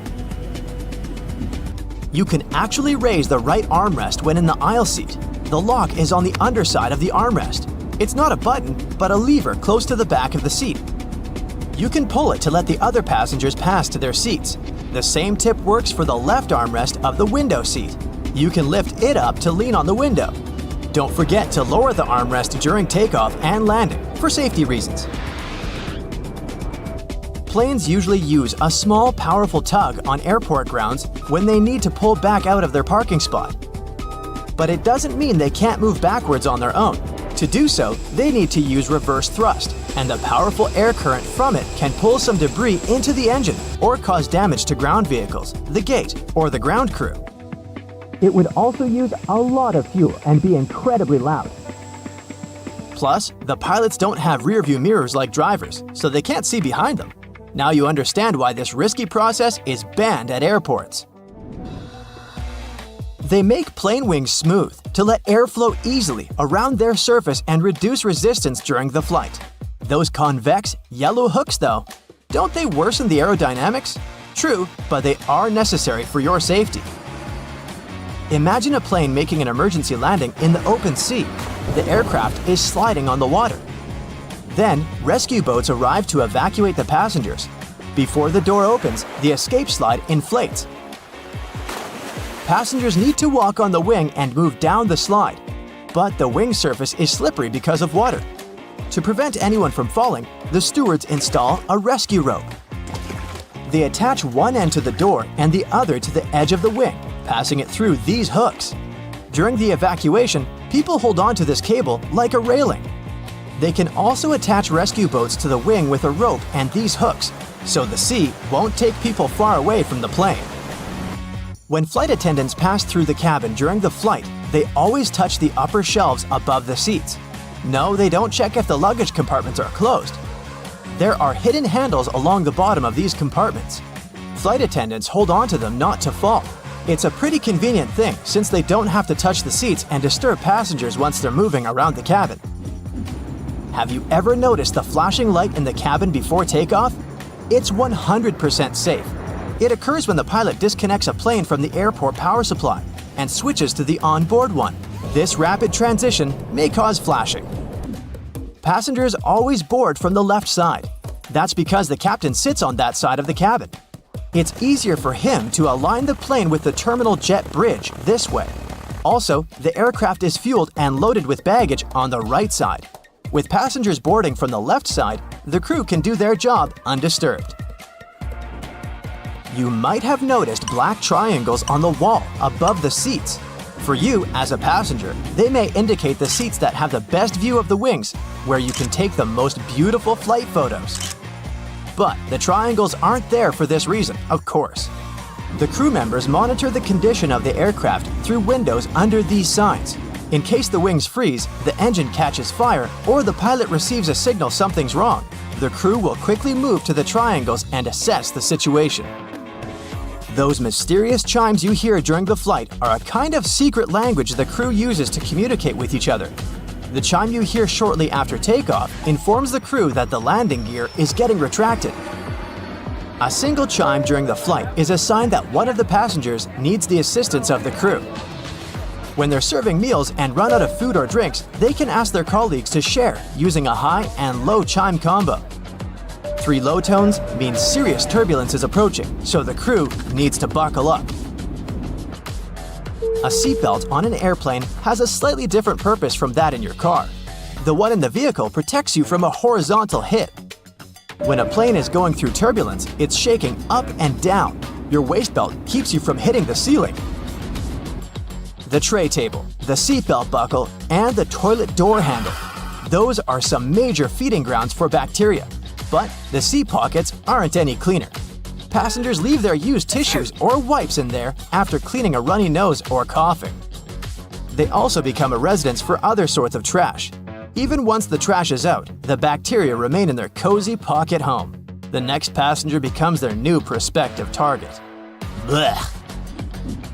Extreme heat is one of the weather conditions that can stop a plane from flying. Airplanes fly by generating lift with their wings.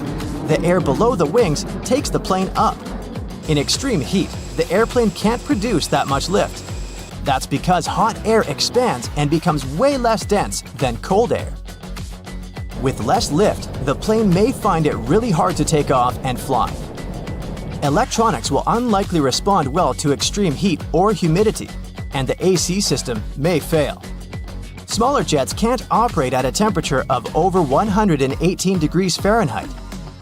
Larger Airbus and Boeing planes perform the best below 126 degrees Fahrenheit. Hotels are places where you know for sure lots of people stay every day. And not all of those places pay attention to cleanliness as much as they should. There can be bed bugs and other pests around that you won't notice until it's too late. So here's the deal. When you arrive at a hotel and open your room, don't rush to open your bags and put all your clothes onto the shelves, and especially the bed. Better place your bags into the bathtub for the time being, and go check the room for those pesky bugs. Check out all the rugs, soft furniture, cushions, and all other places that pests could live in. Only after you've done that, take your bags out of the bathtub and unpack. The bathtub is the safest place because no bugs are able to survive there. So, naturally, none of them will crawl into your stuff while you're not looking. You may want to throw that comforter on the floor at once, by the way. While sheets may be cleaned regularly, the comforters are not. Some hotels wash them every week or so, but others don't even bother. Same goes for your bedding. Most high-end hotels will change the sheets daily, but a lot of budget ones don't change the pillows or bedding after a guest checks out. Definitely a good idea to request fresh pillowcases when you arrive. It's also best not to drink out of that glass in the bathroom, as many glasses aren't cleaned properly. Some workers even use disinfectant or furniture polish to get the glasses looking spotless. Ever wondered why they never use fitted sheets in hotels? They might be convenient, but they're impractical for hotel use. The sheets are changed much more often than you do it at home, and the elastic becomes worn out all too soon. Besides, it's a nightmare to store fitted sheets. They have to be of 2 different sizes, one for either type of bed. It's just easier to take 2 universal flat sheets per double bed and get on with it. Speaking of sheets, you must have noticed that bed linen and towels in hotels are almost always white. The first reason is convenience, of course. When everything is white, it's easy to wash it all together and use bleach to get rid of any possible stains. The second explanation, however, is customer experience. According to public polls, people perceive a white color as luxurious and fresh, which makes their stay more pleasant. If you see an unusually attractive price for a room on a website, be careful. It might not include a mandatory resort fee. If you have an option to pay for a room in advance, you'll see the final cost at the checkout.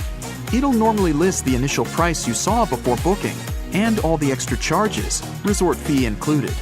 If you decide to pay at the hotel, though, you might be up for a surprise when you check out, so always make sure to read the fine print.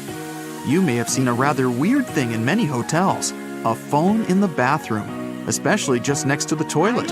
You'd probably be surprised to know that it's an actual requirement for hotels to receive a 4-diamond rating from AAA. But this also makes pretty good sense. For example, if you slip and fall on the wet floor of the bathroom, a phone can be handy to call for help. Returning to bathrooms, hotels typically don't provide plungers in rooms. You see, hotels want you to have a feeling that you're the first person ever to enter the room you're staying in. It's a question of your comfort, which is the primary concern of any respectable hotel.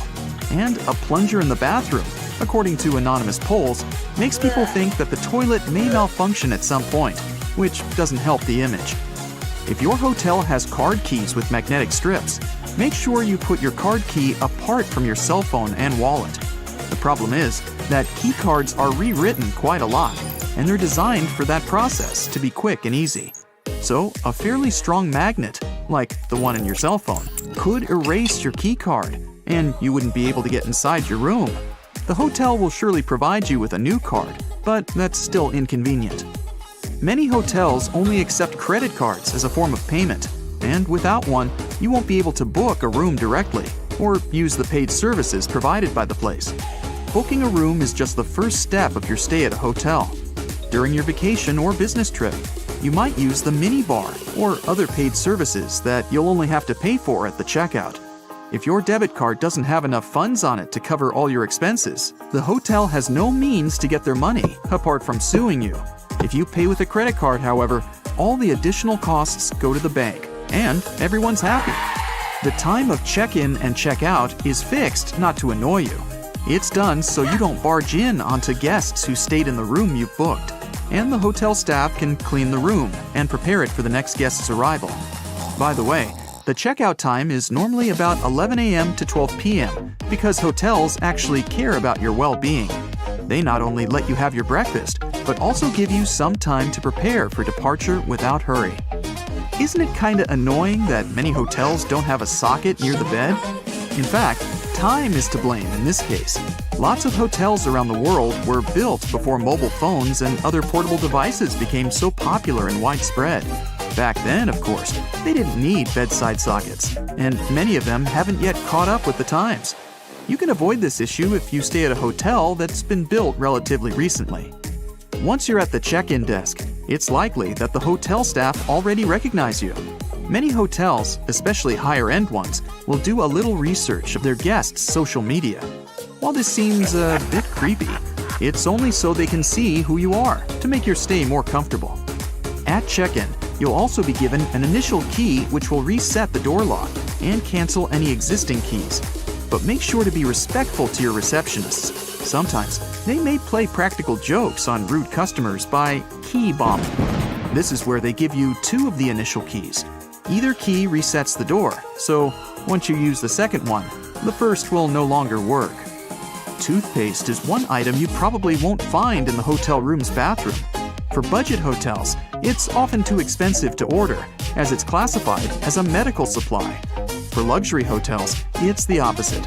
They often can't find a toothpaste manufacturer that's fancy enough to be present in their rooms. While the staff clean hotel rooms frequently, disinfecting smaller items is not on the top of their priority list. Remote controls and phones are some of the dirtiest things in a hotel room. So do yourself a favor and bring some disinfectant wipes to clean them before use. If you're thinking about putting your valuables in the safe for security, you may also want to think twice. Hotel locks use passcodes instead of locks, so there's a high chance someone in the hotel will know the master code. and who knows who else could get their hands on this information. Hotels usually overbook themselves, as the average daily no-show rate is around 10%. This means there's a chance that you won't actually get your reserved room. If you show up and there are no available rooms, chances are you'll get walked. This basically means the hotel will pay for a room at another similar hotel in the area. There's a surprising amount of items left in rooms that hotels don't want you to know about. In one hotel in Portugal, a worker even found a shark that was left behind. With no idea how it ended up there, the shark was eventually returned to its natural habitat, safe and sound. Most, if not all, hotels have fully carpeted floors, and there's a couple of very good reasons for that. First of all, it's your safety. You're far less likely to slip and fall on a carpet than on a wooden or tiled floor. Secondly, it's much more cost-effective because it's faster and cheaper to replace a spoiled carpet than change the whole flooring in a room. And finally, carpets add to the room's soundproofing, which you'll be thankful for if you have overly active neighbors. Ever wondered what a continental breakfast is and why it's called that? In fact, the name comes from the UK, which is a group of islands, and it means a breakfast that's served in continental Europe. It may include pastries, sliced bread with different toppings, meat, cheese, fruit juice, and hot beverages. If you've ever wondered what it feels like to walk on diamonds, head straight to the town of Nördlingen in Germany. It seems like a typical fairy tale village with cute houses and red roofs, but its walls and streets are actually studded with over 72,000 diamonds. You'll need a microscope to see them, but they're definitely there. When the first people came to live here, somewhere around the 9th century CE, they were positive they were settling down in a volcanic crater.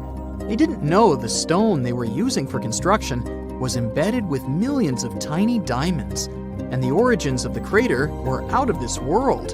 An asteroid slightly larger than half a mile in diameter hit our planet around 14.5 million years ago in what is now Bavaria and left a crater 16 miles wide.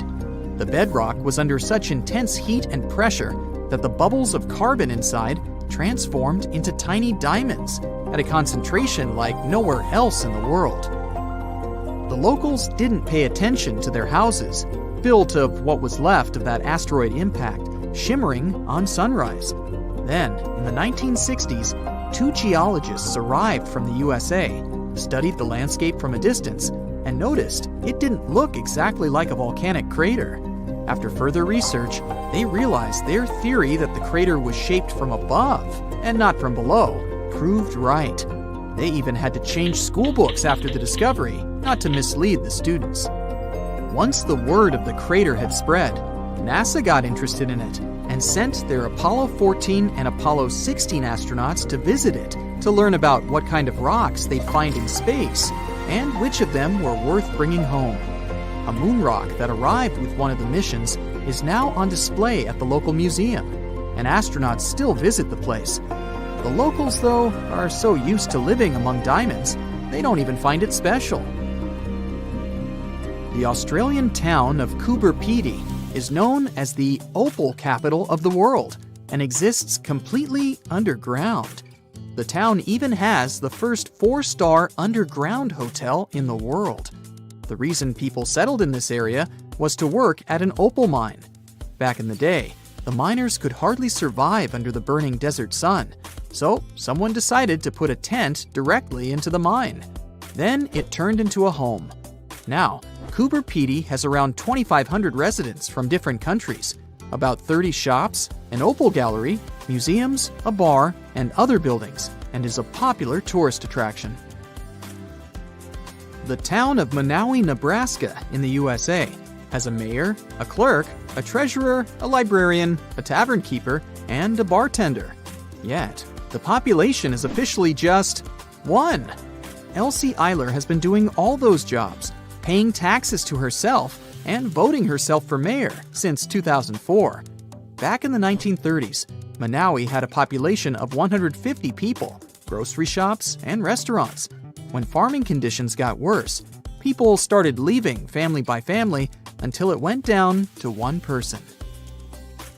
If you feel like saving some money on house construction, look up some property in the Spanish town of Centenil de las Bodegas.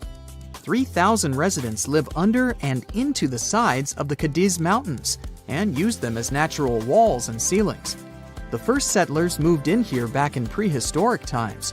The rocks keep the houses cool in the summer and warm in the winter. Neft Dashleri in Azerbaijan was built as an oil platform in 1940, directly in the Caspian Sea. Once they discovered rich oil deposits, it started growing and is now made up of a network of platforms with around 5,000 people working and living here. The town has apartments, bridges, a library, a community center, and even a movie theater. The Japanese village of Nagoro has an unofficial second name, the Scarecrow Village. The last children were born here over 20 years ago. It officially has less than 50 residents, but it feels complete thanks to 350 life-size human dolls. When a local lady came back here in 2000 to look after her aging father, she saw the empty streets, shops, and schools. To change that, she and her friends started making cute dolls to replace the residents. The entire town of Whittier, Alaska, lives under one roof of a 14-story building of a former barracks. That's around 220 people who live here all year round, plus all the shops, a police station, a post office, a hospital, and a church. The locals are mostly working in commercial fishing, recreation, and tourism, or for the state ferry and railroad. The idea behind having everyone and everything in one place is to save money on heating in the always cold climate and let the people do all their business inside. This way, they don't have to face the unbearably strong winds. There's a town in Svalbard, Norway called Longyearbyen, where the sun sets on October 25th and doesn't rise again for the next 4 months. When it rises again in spring, the locals gather on the step of an old hospital at 12:15 to welcome the sun and celebrate its return. Then, it doesn't set for over 4 months. It happens because of the way the Earth is tilted on its axis. The sun only rises and sets once each year at the North and South Poles. Longyearbyen is the northernmost town in the world, so it gets affected by that.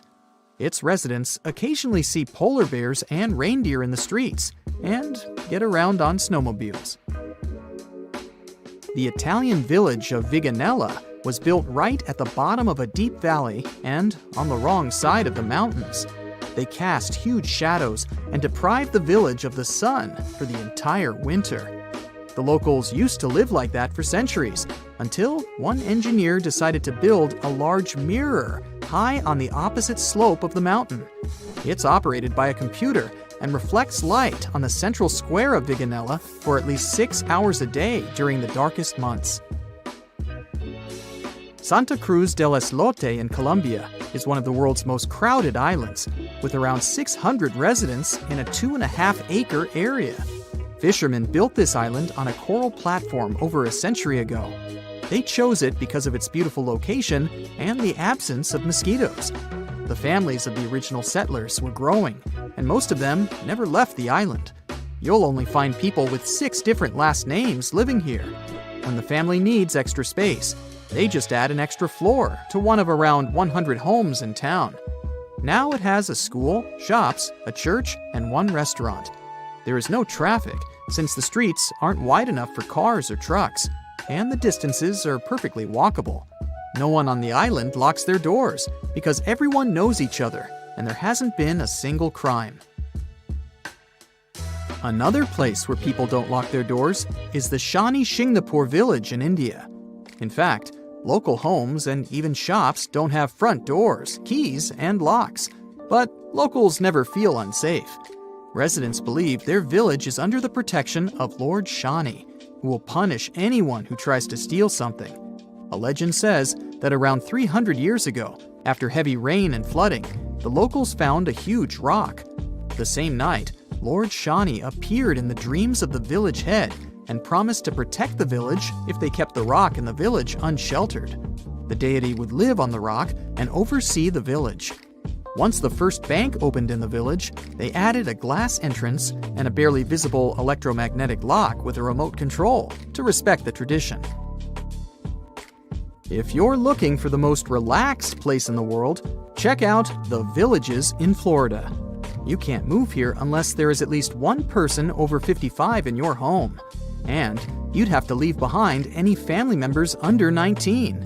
The most popular means of transportation in the Villages is a golf cart. There are all sorts of free fun activities for the residents, so it's far from boring.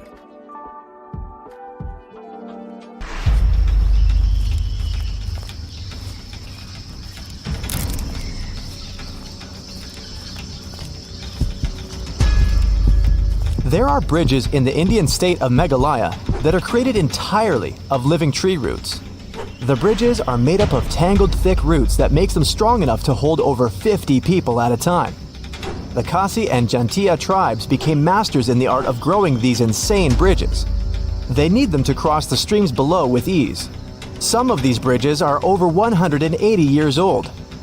To make them, the members of the tribe care for the roots until they grow long enough to reach the opposite bank. It can take as long as 10 to 15 years to grow a bridge. In the process, the roots become tightly entwined with one another. This is how the bridges get so strong. Some of them are over 100 feet long. And once a bridge is fully grown, it can last over 500 years. While some roots decay, new ones are continually growing. That's why the unusual natural constructions last so long. Visitors to America's Death Valley National Park were stumped and a little bit scared when they found these highly unusual rocks. They appeared to be moving across the sand, all by themselves.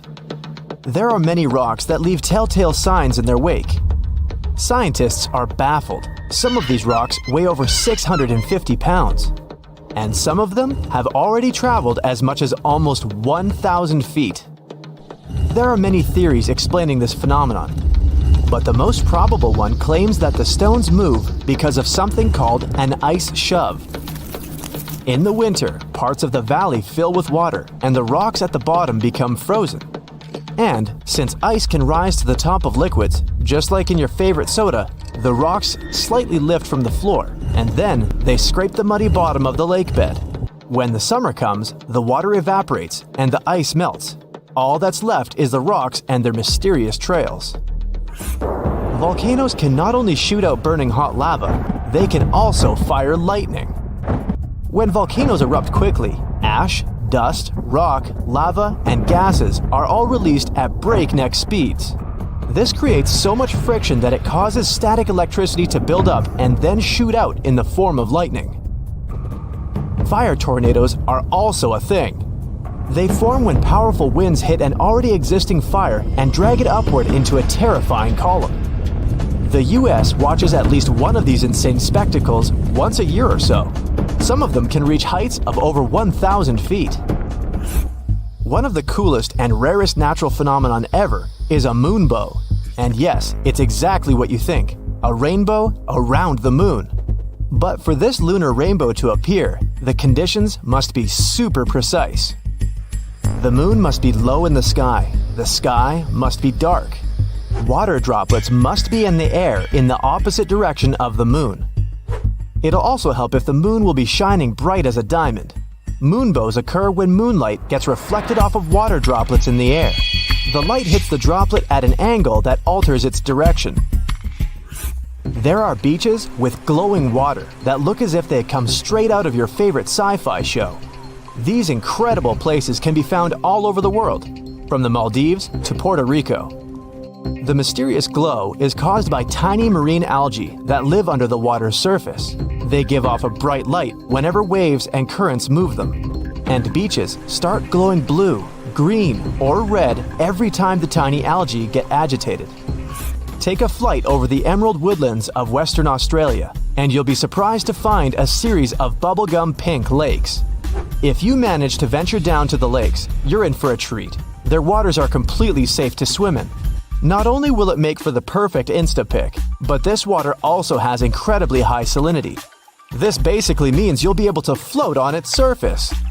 The lakes are surrounded by the deep blue Southern Ocean. Some lakes have their trademark color because they're filled with algae that have high levels of a red-orange pigment. Others are likely to contain tiny microorganisms called haloarchaea.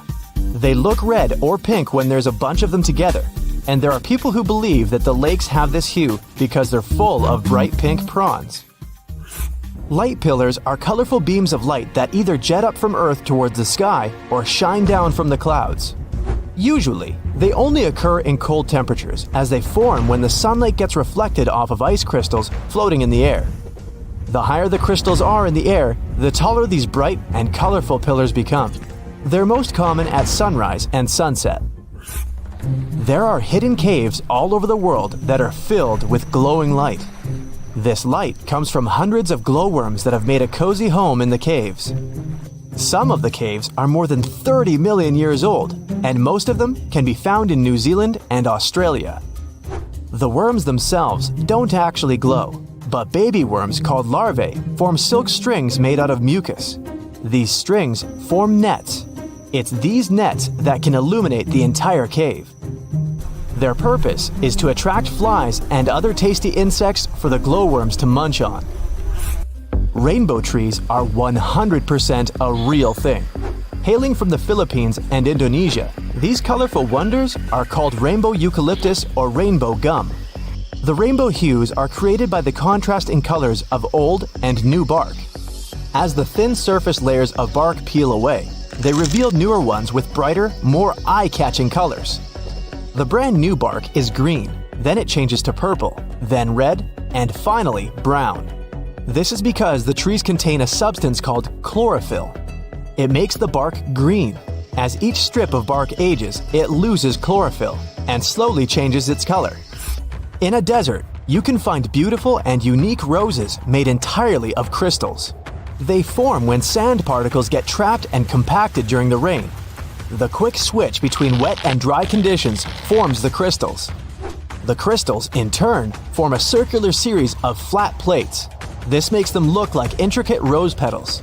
And the whole process of their production is 100% natural.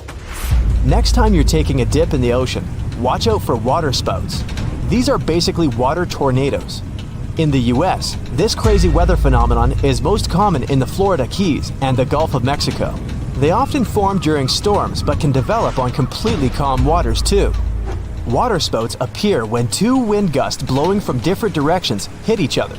The collisions make the air move upward, and it drags the water along with it too.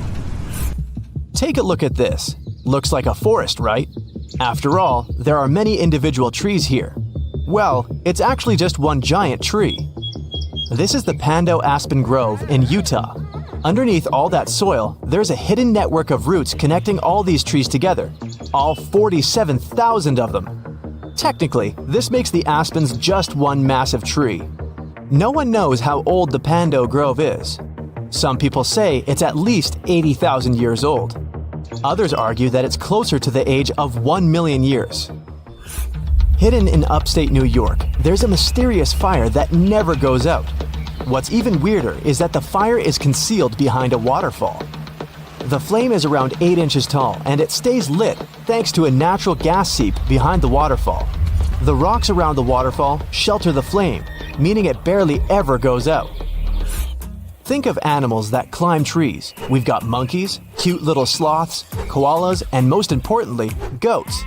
Wait, what? Goats in Morocco have taught themselves to climb trees so that they can reach their favorite snack, tasty argan fruit. And farmers love this too. Once eaten by the goats, argan nuts pass through their digestive tract and farmers collect them. These nuts are really useful. When they're roasted, ground, mashed, or cold pressed, they turn into argan oil. It works wonders for hair and can be extremely expensive. No surprise farmers are so happy. Behind those huge steel doors is one of the most guarded places on Earth. It's known as Site R, or the Raven Rock Mountain Complex. You'll find it in Pennsylvania. The construction is 60 stories underground and is said to be a safe place for people in case of a natural or human-made disaster. There's not a lot of information online about this mysterious place, but what we do know is that it's equipped with 38 communication systems. It's obviously not available for visits via Google Earth. but you can catch a quick glance at the two gates that face the complex. Vatican City is one of the most famous enclaves on Earth, and it's certainly worth a visit due to its wonderful architecture and vast list of art pieces to check out. One place, however, will always be off limits for visitors: the Vatican's secret archives. They have some of the oldest and rarest books on Earth.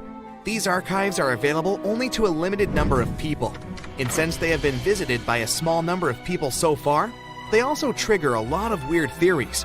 For example, that there may be books proving there's life outside our planet. If you're fascinated by shipwrecks, you'll be interested to know that one of the largest wrecks you can see on Google Earth is on North Sentinel Island, India. It used to be called the SS Jassim. It was a Bolivian ferry that sank in the area back in 2003. The reason why people can't visit it physically isn't because of the ship itself, but because the island is home to the world's most dangerous tribe. We don't really know how many people live there, but it was estimated that between 50 to 400 people call this place home. And they really don't like tourists. No person that tried to reach them survived. Also, to protect them, their privacy, and their special status, the island is closely monitored by the Indian authorities. That's mostly because it's believed the locals don't have any immunity to modern diseases. So being in contact with foreigners might be dangerous for the tribe's people, since they've never seen the outer world. A huge pink bunny appeared seemingly out of nowhere in the Italian Coleto Fava Mountains back in 2005. Besides the locals, some people stumbled upon it online too. They were puzzled by the discovery. Unfortunately, that 200-foot-tall bunny is completely gone today. You can still find the images of it online though. The unusual object was designed by artists from Vienna. They encouraged tourists to climb, jump, or even take a nap on top of the large rabbit.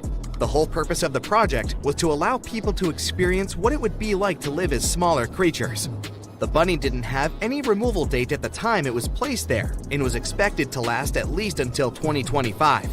But Mother Nature had other plans. A Japanese artist decided to move back to her little home village named Nagoro. But she soon found out that most of her neighbors were moving to bigger cities. To deal with loneliness, she started putting together scarecrow-like dolls, or kakashi, and placing them all over her garden. She didn't stop there though. The artist soon began doing the same with many other places in her village, creating dolls and placing them as if they were taking part in various human activities. These dolls keep moving around too, but the woman likes to stay true to her story and insists she doesn't touch them. You can see the images of this quirky village on Google Maps. This weird portal was discovered via online maps in New Baltimore, New York.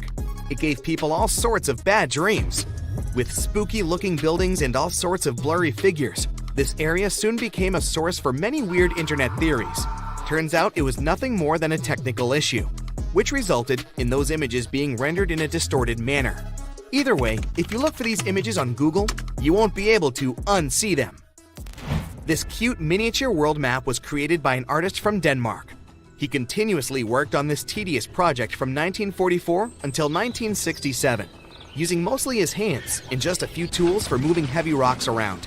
He gathered stones at the edge of the water, then recreated the map of the world on the surface of this lake. During the winter, he was able to use a sled to transport larger pieces of rock over the ice and then place them in the perfect position. Apart from the continents themselves, the map also features rivers and lakes, as well as some other famous landmarks. Care to have a look at a sea without any coasts? Search for the Sargasso Sea. You'll find it in the northern Atlantic Ocean. This weird sea is surrounded by 4 ocean currents and no dry land at all. It got its name from the seaweed that grows there, sargassum. Fingerprints on the lens of a satellite camera? You may be tricked into thinking this if you search for the Finger Maze. It's located in the city of Brighton, UK, and is a large fingerprint created in Hove Park. It also has a maze at the center. It can be really hard and time-consuming to look for wild animals on Google Earth, but the Geo browser does have a nice feature that can help if you're eager to see hippos and flamingos in their natural habitat. Try Googling animals from above and start scrolling through these images. This unique feature can take you from Kenya to Namibia and even all the way to Antarctica, where you can see emperor penguins. There are some places on Google Maps that, for specific reasons, aren't available for the online public, like the Royal Palace in Amsterdam. If you head over there via Google Earth, you'll see that everything around the Dutch Royal Palace is still visible. like the vegetation and roads, but the construction itself is blurred from all angles. That's probably because local authorities want to keep the unique views of the palace for the eyes of physical visitors only. The same goes for the Tantaco National Park in Chile. This one is a privately owned nature reserve that can only be seen on Google Maps from a distance. Once you reach a certain point, the zoom feature stops working. Some people say that since it's a nature preserve, it may be home to some endangered species, and extreme measures are taken for their protection. You know how a certain brand of fried chicken has a certain kernel on their logo? Yeah, you won't see any of these logos in high resolution on Google Maps. That's because the online map uses specific algorithms to detect people's faces and blur them out. As you can see, it's not always really that accurate. It's called Snake Island, and the Brazilian authorities prohibit people from visiting it. For good reason. You'll find the island near the city of Sao Paulo in Brazil. It's said to be home to over 4,000 snakes. Some of the most venomous types of reptiles on Earth call this place home. If that's not creepy enough, how about that some of them are so dangerous that a small drop of their venom can permanently damage the human skin? You can see the shape of the island on Google Earth, but the more you zoom in, the blurrier it becomes. Here's another cool thing you can do on Google Earth: time travel. Well, at least sort of. You won't be able to travel back in time and tell yourself to study more for that tricky exam, but you can see certain historical images of places you like. You can check if this feature works by looking at the upper left corner of the screen. If you can see a small icon with a clock, it may allow you to scroll some years back. But you can also see how sunlight affects Earth if you turn on the sunlight feature.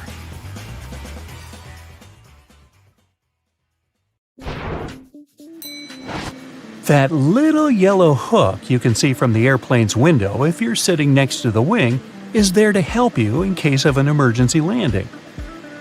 Inflatable slides can only be deployed from the emergency exit doors in the front and the tail of the plane. In the middle, the passengers would have to walk right out on the wing and get to the ground from there. But jumping from the plane wing isn't safe because it's just too high. And here's where those little yellow hooks come in handy. The flight attendants tie ropes from the doors and through the loops for the passengers to hold onto.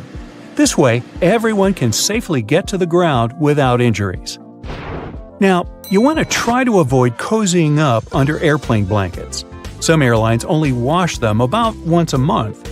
Better use your own travel blanket, a scarf, or a jacket, and always remember to wear your shoes while walking around the plane. That carpet on the floor can't and won't be cleaned to perfection between flights. It's just too much time and effort for the cabin crew. The dirtiest place on a plane isn't the bathroom, it's your tray table. It has 8 times more bacteria than an onboard toilet flush button. Now, in case of emergency, oxygen masks only have enough airflow to last for about 15 minutes. Luckily, it's just the amount of time a plane needs to find a suitable landing place or to at least descend to the altitude where people won't need oxygen masks anymore. You may wonder why you're asked to lift your seat back and close your tray table before takeoff and landing, but it's for your own safety. A reclined seat is comfy for you, but it makes it harder for the passenger behind you to get out of their seat, which is crucial in case of an emergency. The lower tray table is the same way, only this time it's you who won't be able to stand up fast enough if anything happens. Besides, the tray table prevents you from assuming the secure position in the event of an emergency landing. This position requires you to bend over in your seat, put your head between your knees, and cover the back of your head with your hands. Imagine doing that while your tray table is open. If you look around the cabin, you'll notice little black or red triangles around the midsection of the plane. These stickers let the flight attendants know where the airplane wings are located, so they can immediately look out the right window to see if something is amiss outside. You shouldn't lower the window shades while taking off, taxiing, or landing for 2 reasons. First, the flight attendants must always be able to monitor the situation outside, and open shades help them with that, obviously. Second, if something's gone wrong on board the plane while it's on the ground, for example, a fire, the ground crews won't be able to see it and evaluate the situation before going in unless the windows are open. That tiny hole you see at the bottom of any airplane window isn't there to scare you nuts. In fact, it helps keep the pressure from the inside and the outside of the window equalized. The hole itself is only made in the second layer of glass, and there are 3 of them overall, which also helps with security, by the way. Even if the outer glass breaks, there will still be 2 more to keep you safe. Now, you might see flight attendants touching the overhead compartments while they're walking along the aisle, but that's not exactly what they do. Right beneath the compartments, there's usually a handrail that goes all the way through the cabin, so you can also use this trick to stay firmer on your feet in the aisle. The pilots dim the lights in the cabin during nighttime, not for you to get cozy and sleepy. Our eyes have a hard time adjusting to darkness in the first few minutes of sudden lights out. And in the case of emergency, every second matters. So the lights get dimmed to let you get used to darkness in case something happens and you have to act fast. Pay attention to the aisle floor too. If there's an emergency landing at night, there will be 2 luminescent strips along the aisle showing you the way to the exit. Follow them to get safely out of the plane. Flight attendants also suggest counting the seats between you and the emergency exit once you're seated. This will help you navigate in case there's no other guidance available. If a lightning bolt hits the plane, the passengers won't feel it. The entire aircraft is covered with aluminum coating that conducts electrical current and doesn't let it inside. This protection is tested using a lightning simulator. Airplane windows are round because the air pressure is evenly distributed this way. If the plane's windows were square, strong air currents would accumulate in the corners of the windows, depressurizing the cabin. And that's bad. Don't think you become untouchable if you go to the airplane toilet. The bathroom door can be opened from the outside. There's usually a small latch at the top of the door that allows cabin crew to get you out of there. It's useful for both getting to people doing something suspicious in the bathroom and helping those who don't feel well and, for example, collapsed while in the toilet. Yeah, let's avoid doing that. The plane's wings flash red and green lights at night to show the direction the plane is heading in. A green light is always on the right wing, and a red one is on the left. Aircraft tires are designed to withstand 4 to 5 times more pressure than they actually experience upon landing. The wheel is more likely to break than the tire. Pilots always have different meals. This is necessary to reduce the risk of food poisoning. The flight can still go well if one of the pilots has gone down because of a stale burrito, but not if it's both of them. And try not to both of you eat the fish. Some airlines don't allow pilots to have beards. Facial hair can prevent securely fitting the oxygen mask, and pilots must always remain conscious. The seats are blue in most aircraft because this color soothes people. It's also easy to keep clean. The rumbling noise you hear after boarding the plane is luggage being loaded on the plane. The compartment is right beneath the cabin, so it can sound quite loud sometimes. On most flights longer than 7 or 8 hours, pilots have access to a specially designed rest seat in or near the cockpit. Flight attendants typically have a section of the cabin reserved for them, and it's sometimes separated from the passenger areas. Some larger aircraft even feature private crew quarters above or below the main cabin. The wings of most passenger aircraft are located at the bottom of the plane. It's called a low wing. Firstly, if you install the engine under low wings, it'll be closer to the ground and easier to repair. Secondly, the wings will take on part of the shock in case of a hard landing. And if the plane falls into the water, then the wings become a life-saving pillow. By the way, a plane can stay afloat for 10 minutes to 60 hours. It all depends on the model of the plane, weather conditions, and pilot skills. Now, most airplanes are white because this color best reflects the sun rays and the aircraft body doesn't heat up as much. Also, the damage is best seen on white, and white paint is simply cheaper. Shoulder straps seem more secure than just a waist belt, but not in the case of planes. When the plane gets into turbulence, it's tossed a bit in the air. The waist belt will simply hold you in place in case of a more severe shake. Shoulder straps would require more space between the seats, and this is not justified on a plane. In a car, the impact is usually much stronger, so you need that shoulder strap not to whoosh through the windshield. Flight attendant seats do have passenger straps, but that's because they are much less comfortable than passenger ones. They're narrower and positioned facing the passengers. Flight attendants need extra protection simply not to fall off their seats if the plane shakes hard enough. Also, they have to help and direct people during potential evacuation, and for that, they need to be in top shape. Now maybe you've noticed that you always enter the plane from its left side.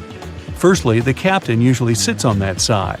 This way, it's easier for the captain to align the plane with the terminal jet bridge. Also, the aircraft is fueled and loaded with the baggage on the right side. If passengers come from the left, the crew can do their job undisturbed. Check around the corner, under the bed. Wait, what's that hiding over there? Hotels are supposed to be your home away from home, but do you know what secrets they're keeping? Here's what no staff member or manager would ever tell you. Some hotel owners are very superstitious of the number 13, or they know guests might be. Whatever the case, you may find room 13 or the entire 13th floor completely missing. In the Far East, the same can be said about the number 4. You can easily get an upgraded room without any additional charge if you have a birthday, anniversary, or wedding. Just call ahead of time and warn them about the upcoming event. You might be checking that bed for stains and bugs, but you're probably overlooking the dirtiest thing in the room, the TV remote. It doesn't get disinfected between guests. Put it in a plastic sandwich baggie before using it. Plenty of other filthy things in that room, but we'll touch on those later. Every hotel has a place where housekeeping stores forgotten things. The most frequently lost items are phone chargers, but more interesting discoveries have been found. False teeth, glass eyes, and even boxes of worms. If no one comes for these strange treasures after 5 or 10 years, yes, they're nice enough to wait. The cleaners raffle the lost items among themselves. Some luxury ones may have hidden cameras built in for safety reasons. The most common place for this is the door peepholes. So always put a piece of masking tape or putty over the one in your room. But hidden cameras in the room itself are never okay. To check the place, turn off the overhead light and switch on your phone's front-facing camera. Slowly scan the room. Your front camera will pick up their infrared light. Common spots are near the bed and in the bathroom, so check those areas thoroughly. Hotel owners often let their friends and family stay for free. You wouldn't know it since they usually leave before peak season starts. The employees and cleaners also get in on some perks. They keep towels, slippers, bathrobes, and shampoos. But what you might not know is that hotel chains are fine with you taking things from the room. Stationery, toiletries, coffee mugs, umbrellas, anything with their name and logo on it. This will serve as free advertisement when you take those things with you. Those beautiful bright vegetables and fruits near the hotel restaurant's entrance aren't just a decoration. They trick your body into feeling full before you even get your plate.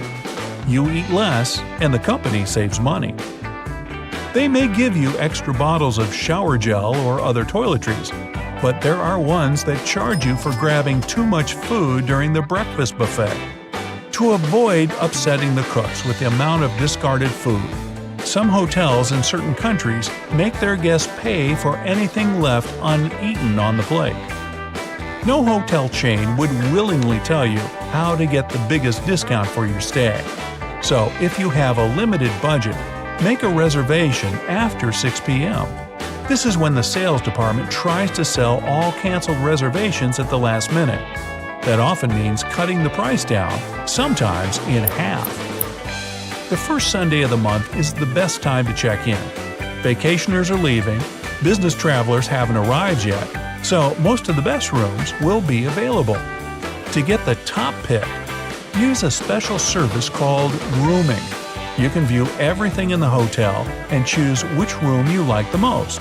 Just ask the receptionist about it. They won't willingly speak up about other free services unless you ask.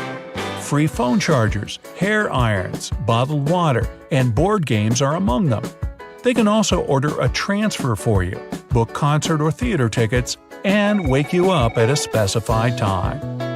Hotels can refuse you at check-in, even if you've paid for a booking in advance. They can cancel your reservation if you don't show up before 6 p.m. If something's holding you up on your way, call and let them know in advance. Even if you arrive on time, you can still be denied a room.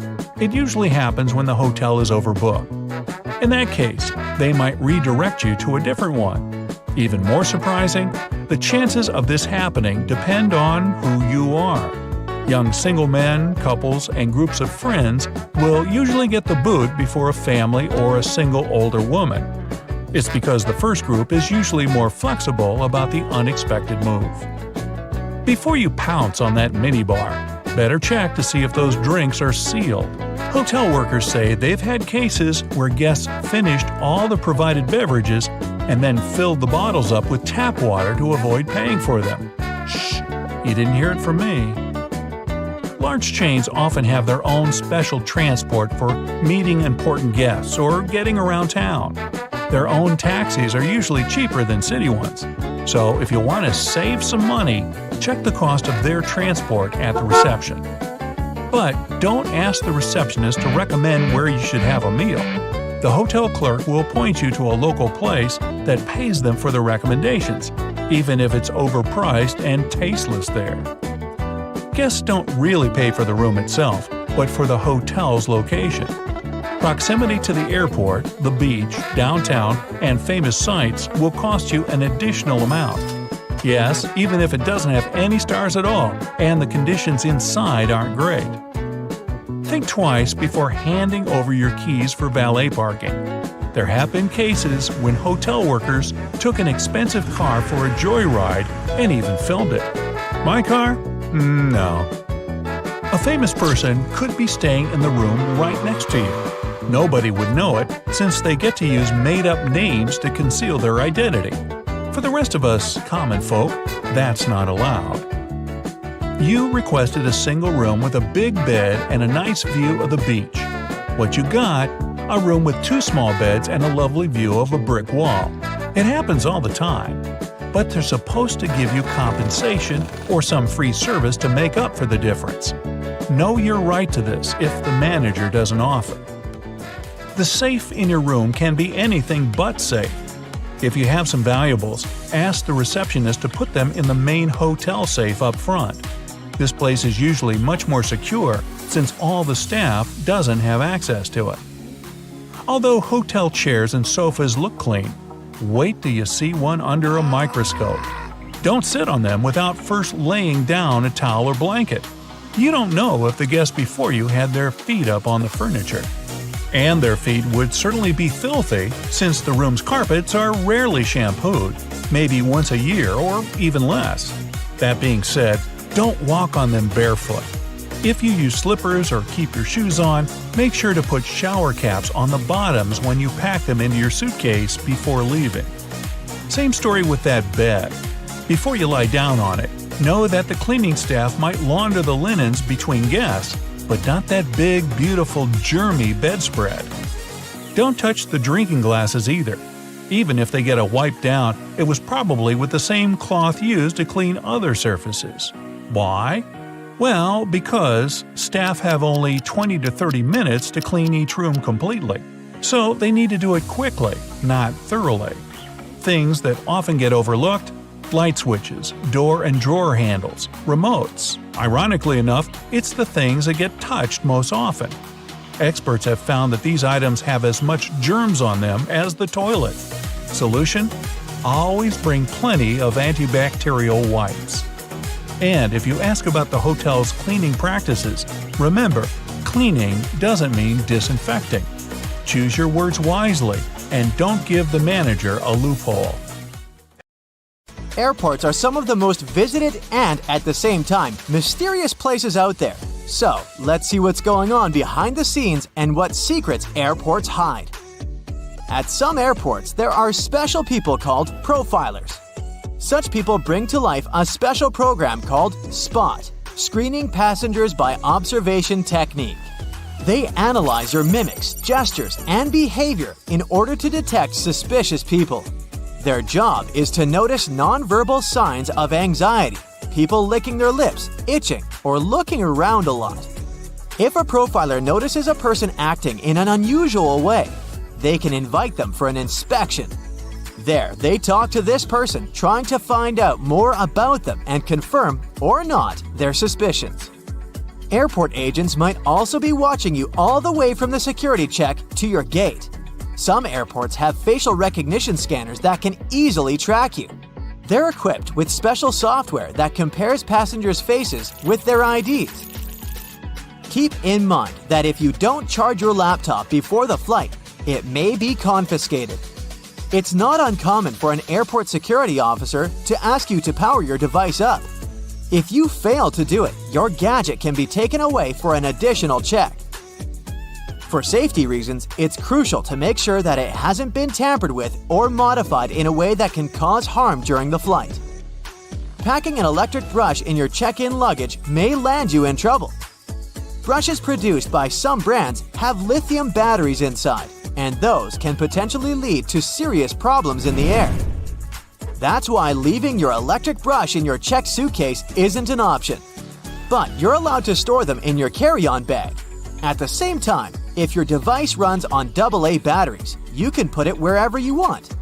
Anyone who's ever traveled by plane knows about the no liquids rule, but not everybody knows that this rule also applies to peanut butter, toothpaste, creams, lotions, liquid makeup, lava lamps, snow globes, some kinds of medications, deodorant, and even gel shoe inserts. Now, let's go outside for a while and look at those landing spots. Airports charge airline companies huge fees for landing on their runways on certain days and at particular times. But the most interesting thing is that the landing spots can be bought and sold. For example, in 2016, Oman Air paid Air France around $75 million for one early morning arrival slot at London Heathrow Airport. You must have noticed that airfare has increased over the past decade. That's because of the extremely high prices of landing slots. Dispatchers don't only control the planes in the sky, as you can often see in the movies, but they also look after their movements on the ground.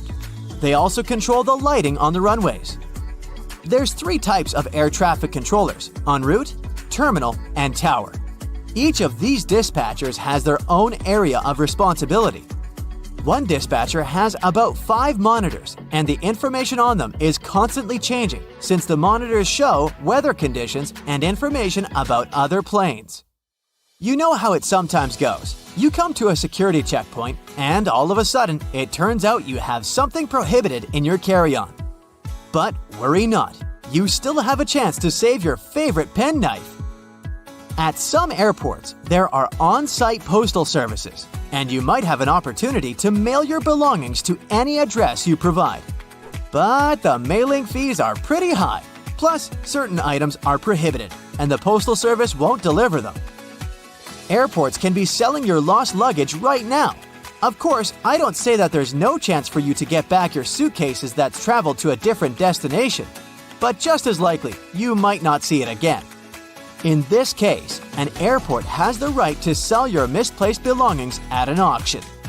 Most airports have an annual lost luggage sale. After paying an entry fee, you can bid on electronics, clothes, bags, and other stuff. While flying, you might have a celebrity on board, but you won't know it. Large airports have separate check-in and security procedures for celebrities. They often board the plane directly through a hidden door located beside the jet bridge. Some airlines also use cool cars to transfer VIP passengers from the terminal building to the plane. At the same time, most people come to the airport well ahead of time. And the most popular activity while waiting for a flight is wandering through the duty-free zone. And even though people rarely plan to buy anything there, different products end up in their shopping baskets. That's because lots of airports are designed in a special way that makes people feel relaxed and at ease. I'm talking about all those huge windows, a lot of light, massage chairs, and comfortable seating areas. And statistically, calm passengers are 10% more likely to spend money on retail, duty-free, and food. Designers put a lot of thought into airport layouts. It helps to ensure the smooth flow of travelers. And the main point here is easy navigation that can prevent people from getting lost. This is achieved through subtle but very effective design cues. And placing duty-free zones between security checkpoints and boarding gates is one of them. They supposedly help you relax after clearing security and lead you where you need to go. But speaking of food, a celebrity chef restaurant at the airport might not be as good as it would be if you were visiting the real thing. Not chefs themselves, but special restaurant companies are responsible for airport outlets. One of the reasons is the extremely strict security that surrounds airport deliveries, including food. You may still have a nice meal, but it won't be the same. Now, I'll tell you about one more way airports manipulate you into spending your money. They make you walk through the shiny duty-free stores straight after the security check. But the most curious thing is that the walkway through such stores usually veers to the left. That's done because most people are right-handed, which means they use their right arm to pull their luggage and are more likely to look to the right while passing through the stores. And the duty-free zone veering to the left leaves more space on the right, where passengers are more likely to look. Oh, and have you ever noticed how many mirrors there are at airports? Mirrors are strategically placed there to make airports appear larger and create an illusion of more space. This in turn helps to reduce the feeling of claustrophobia and makes the airport experience more comfortable for travelers. If you have an opportunity, don't exchange cash at the airport. You'll never get a good rate there. Those who didn't buy local currency in advance can instead order it online and collect it at the airport. Some services only need a few hours' notice for such an order, or it might even be better to use an ATM to withdraw some cash at your final destination. Now, have you ever paid attention to airport codes? The most often used are 3-letter codes. Why this number? Back in the 1930s in the USA, pilots used the National Weather Service's 2-letter city codes to refer to airports.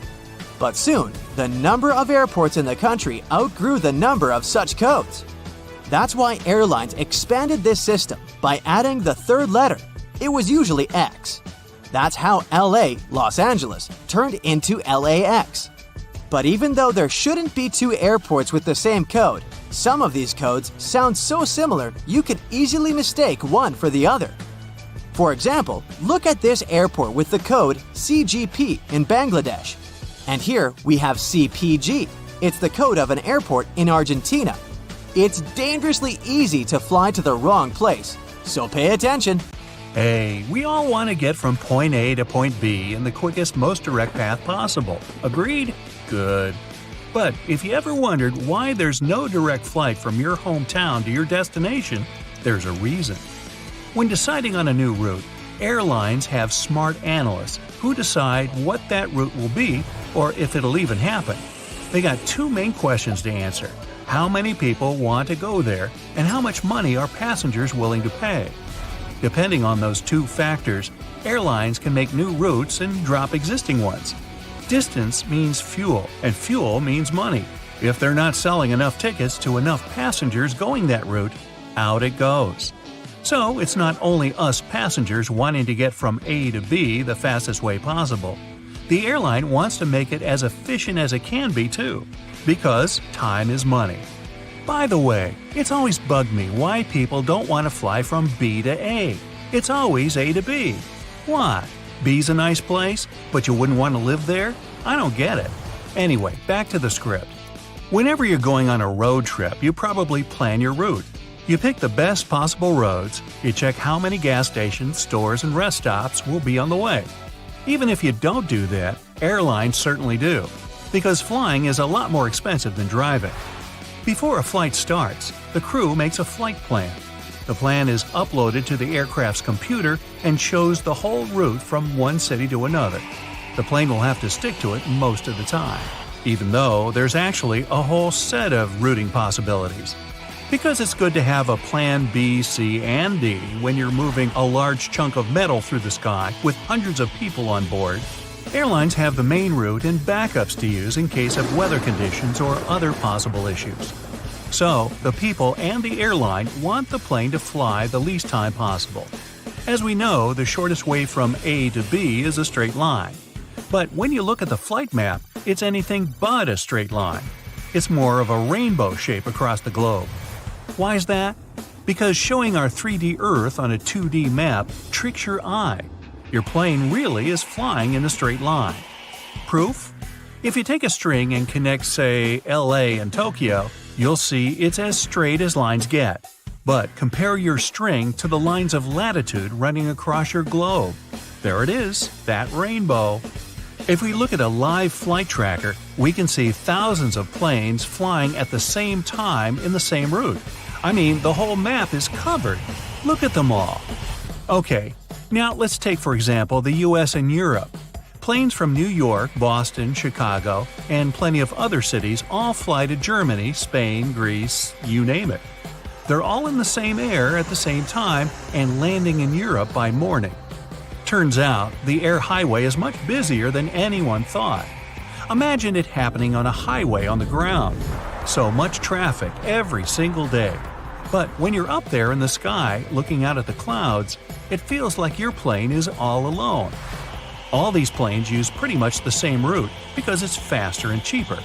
So how is it that thousands of aircraft, all basically on the same road, don't fly into each other? Well, the difference between the road and the sky is that the road is flat. Up there, thousands of feet above the ground, the space is 3D. So air travel takes perfect advantage of that. But you still have to coordinate all that movement, of course. Air traffic is managed by dispatchers who watch for planes and make sure they don't get closer than 3 miles to each other. Something that helps them do that is flight level regulations. All westbound flights stay at even-numbered altitudes. 34,000, 36,000 feet, you get it. All eastbound flights are at odd-numbered altitudes.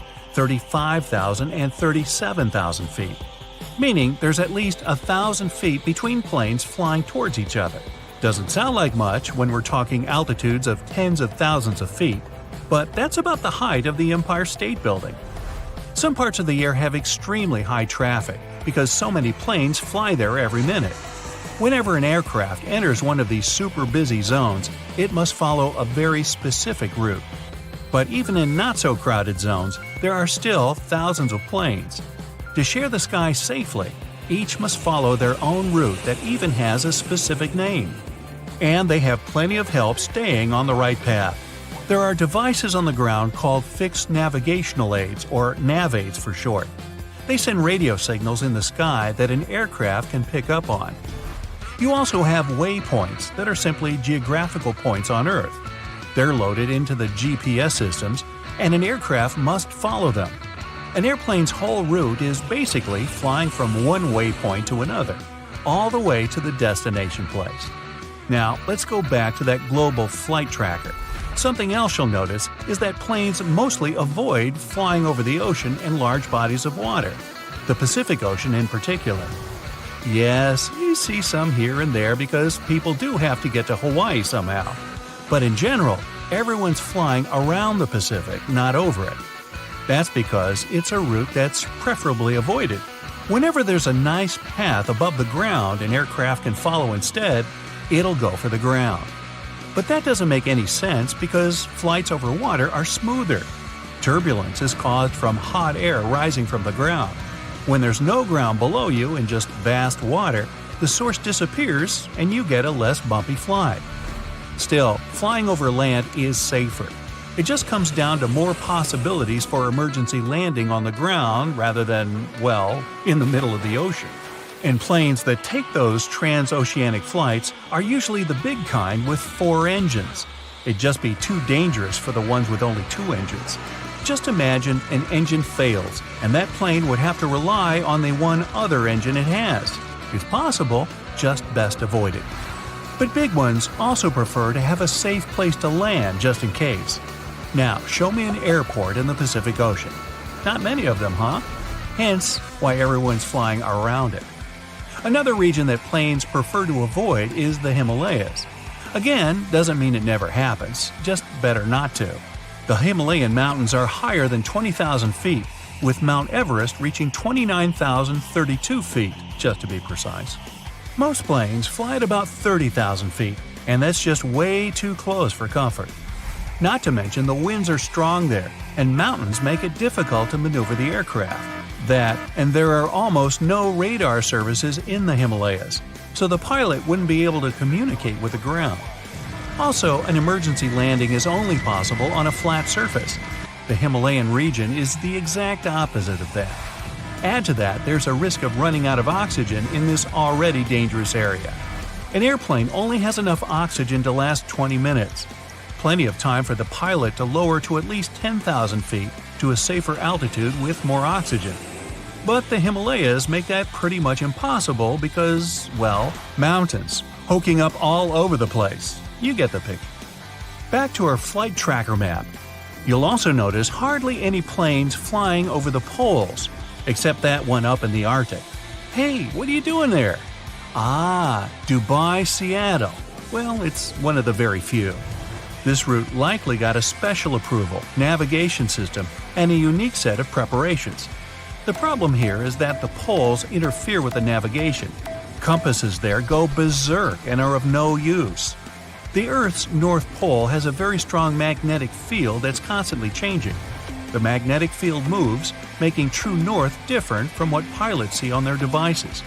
If they're just a few degrees off course, it could end up costing them dearly over long distances. That's why very few planes actually fly over the Arctic. And forget about Antarctica, nobody's flying over it.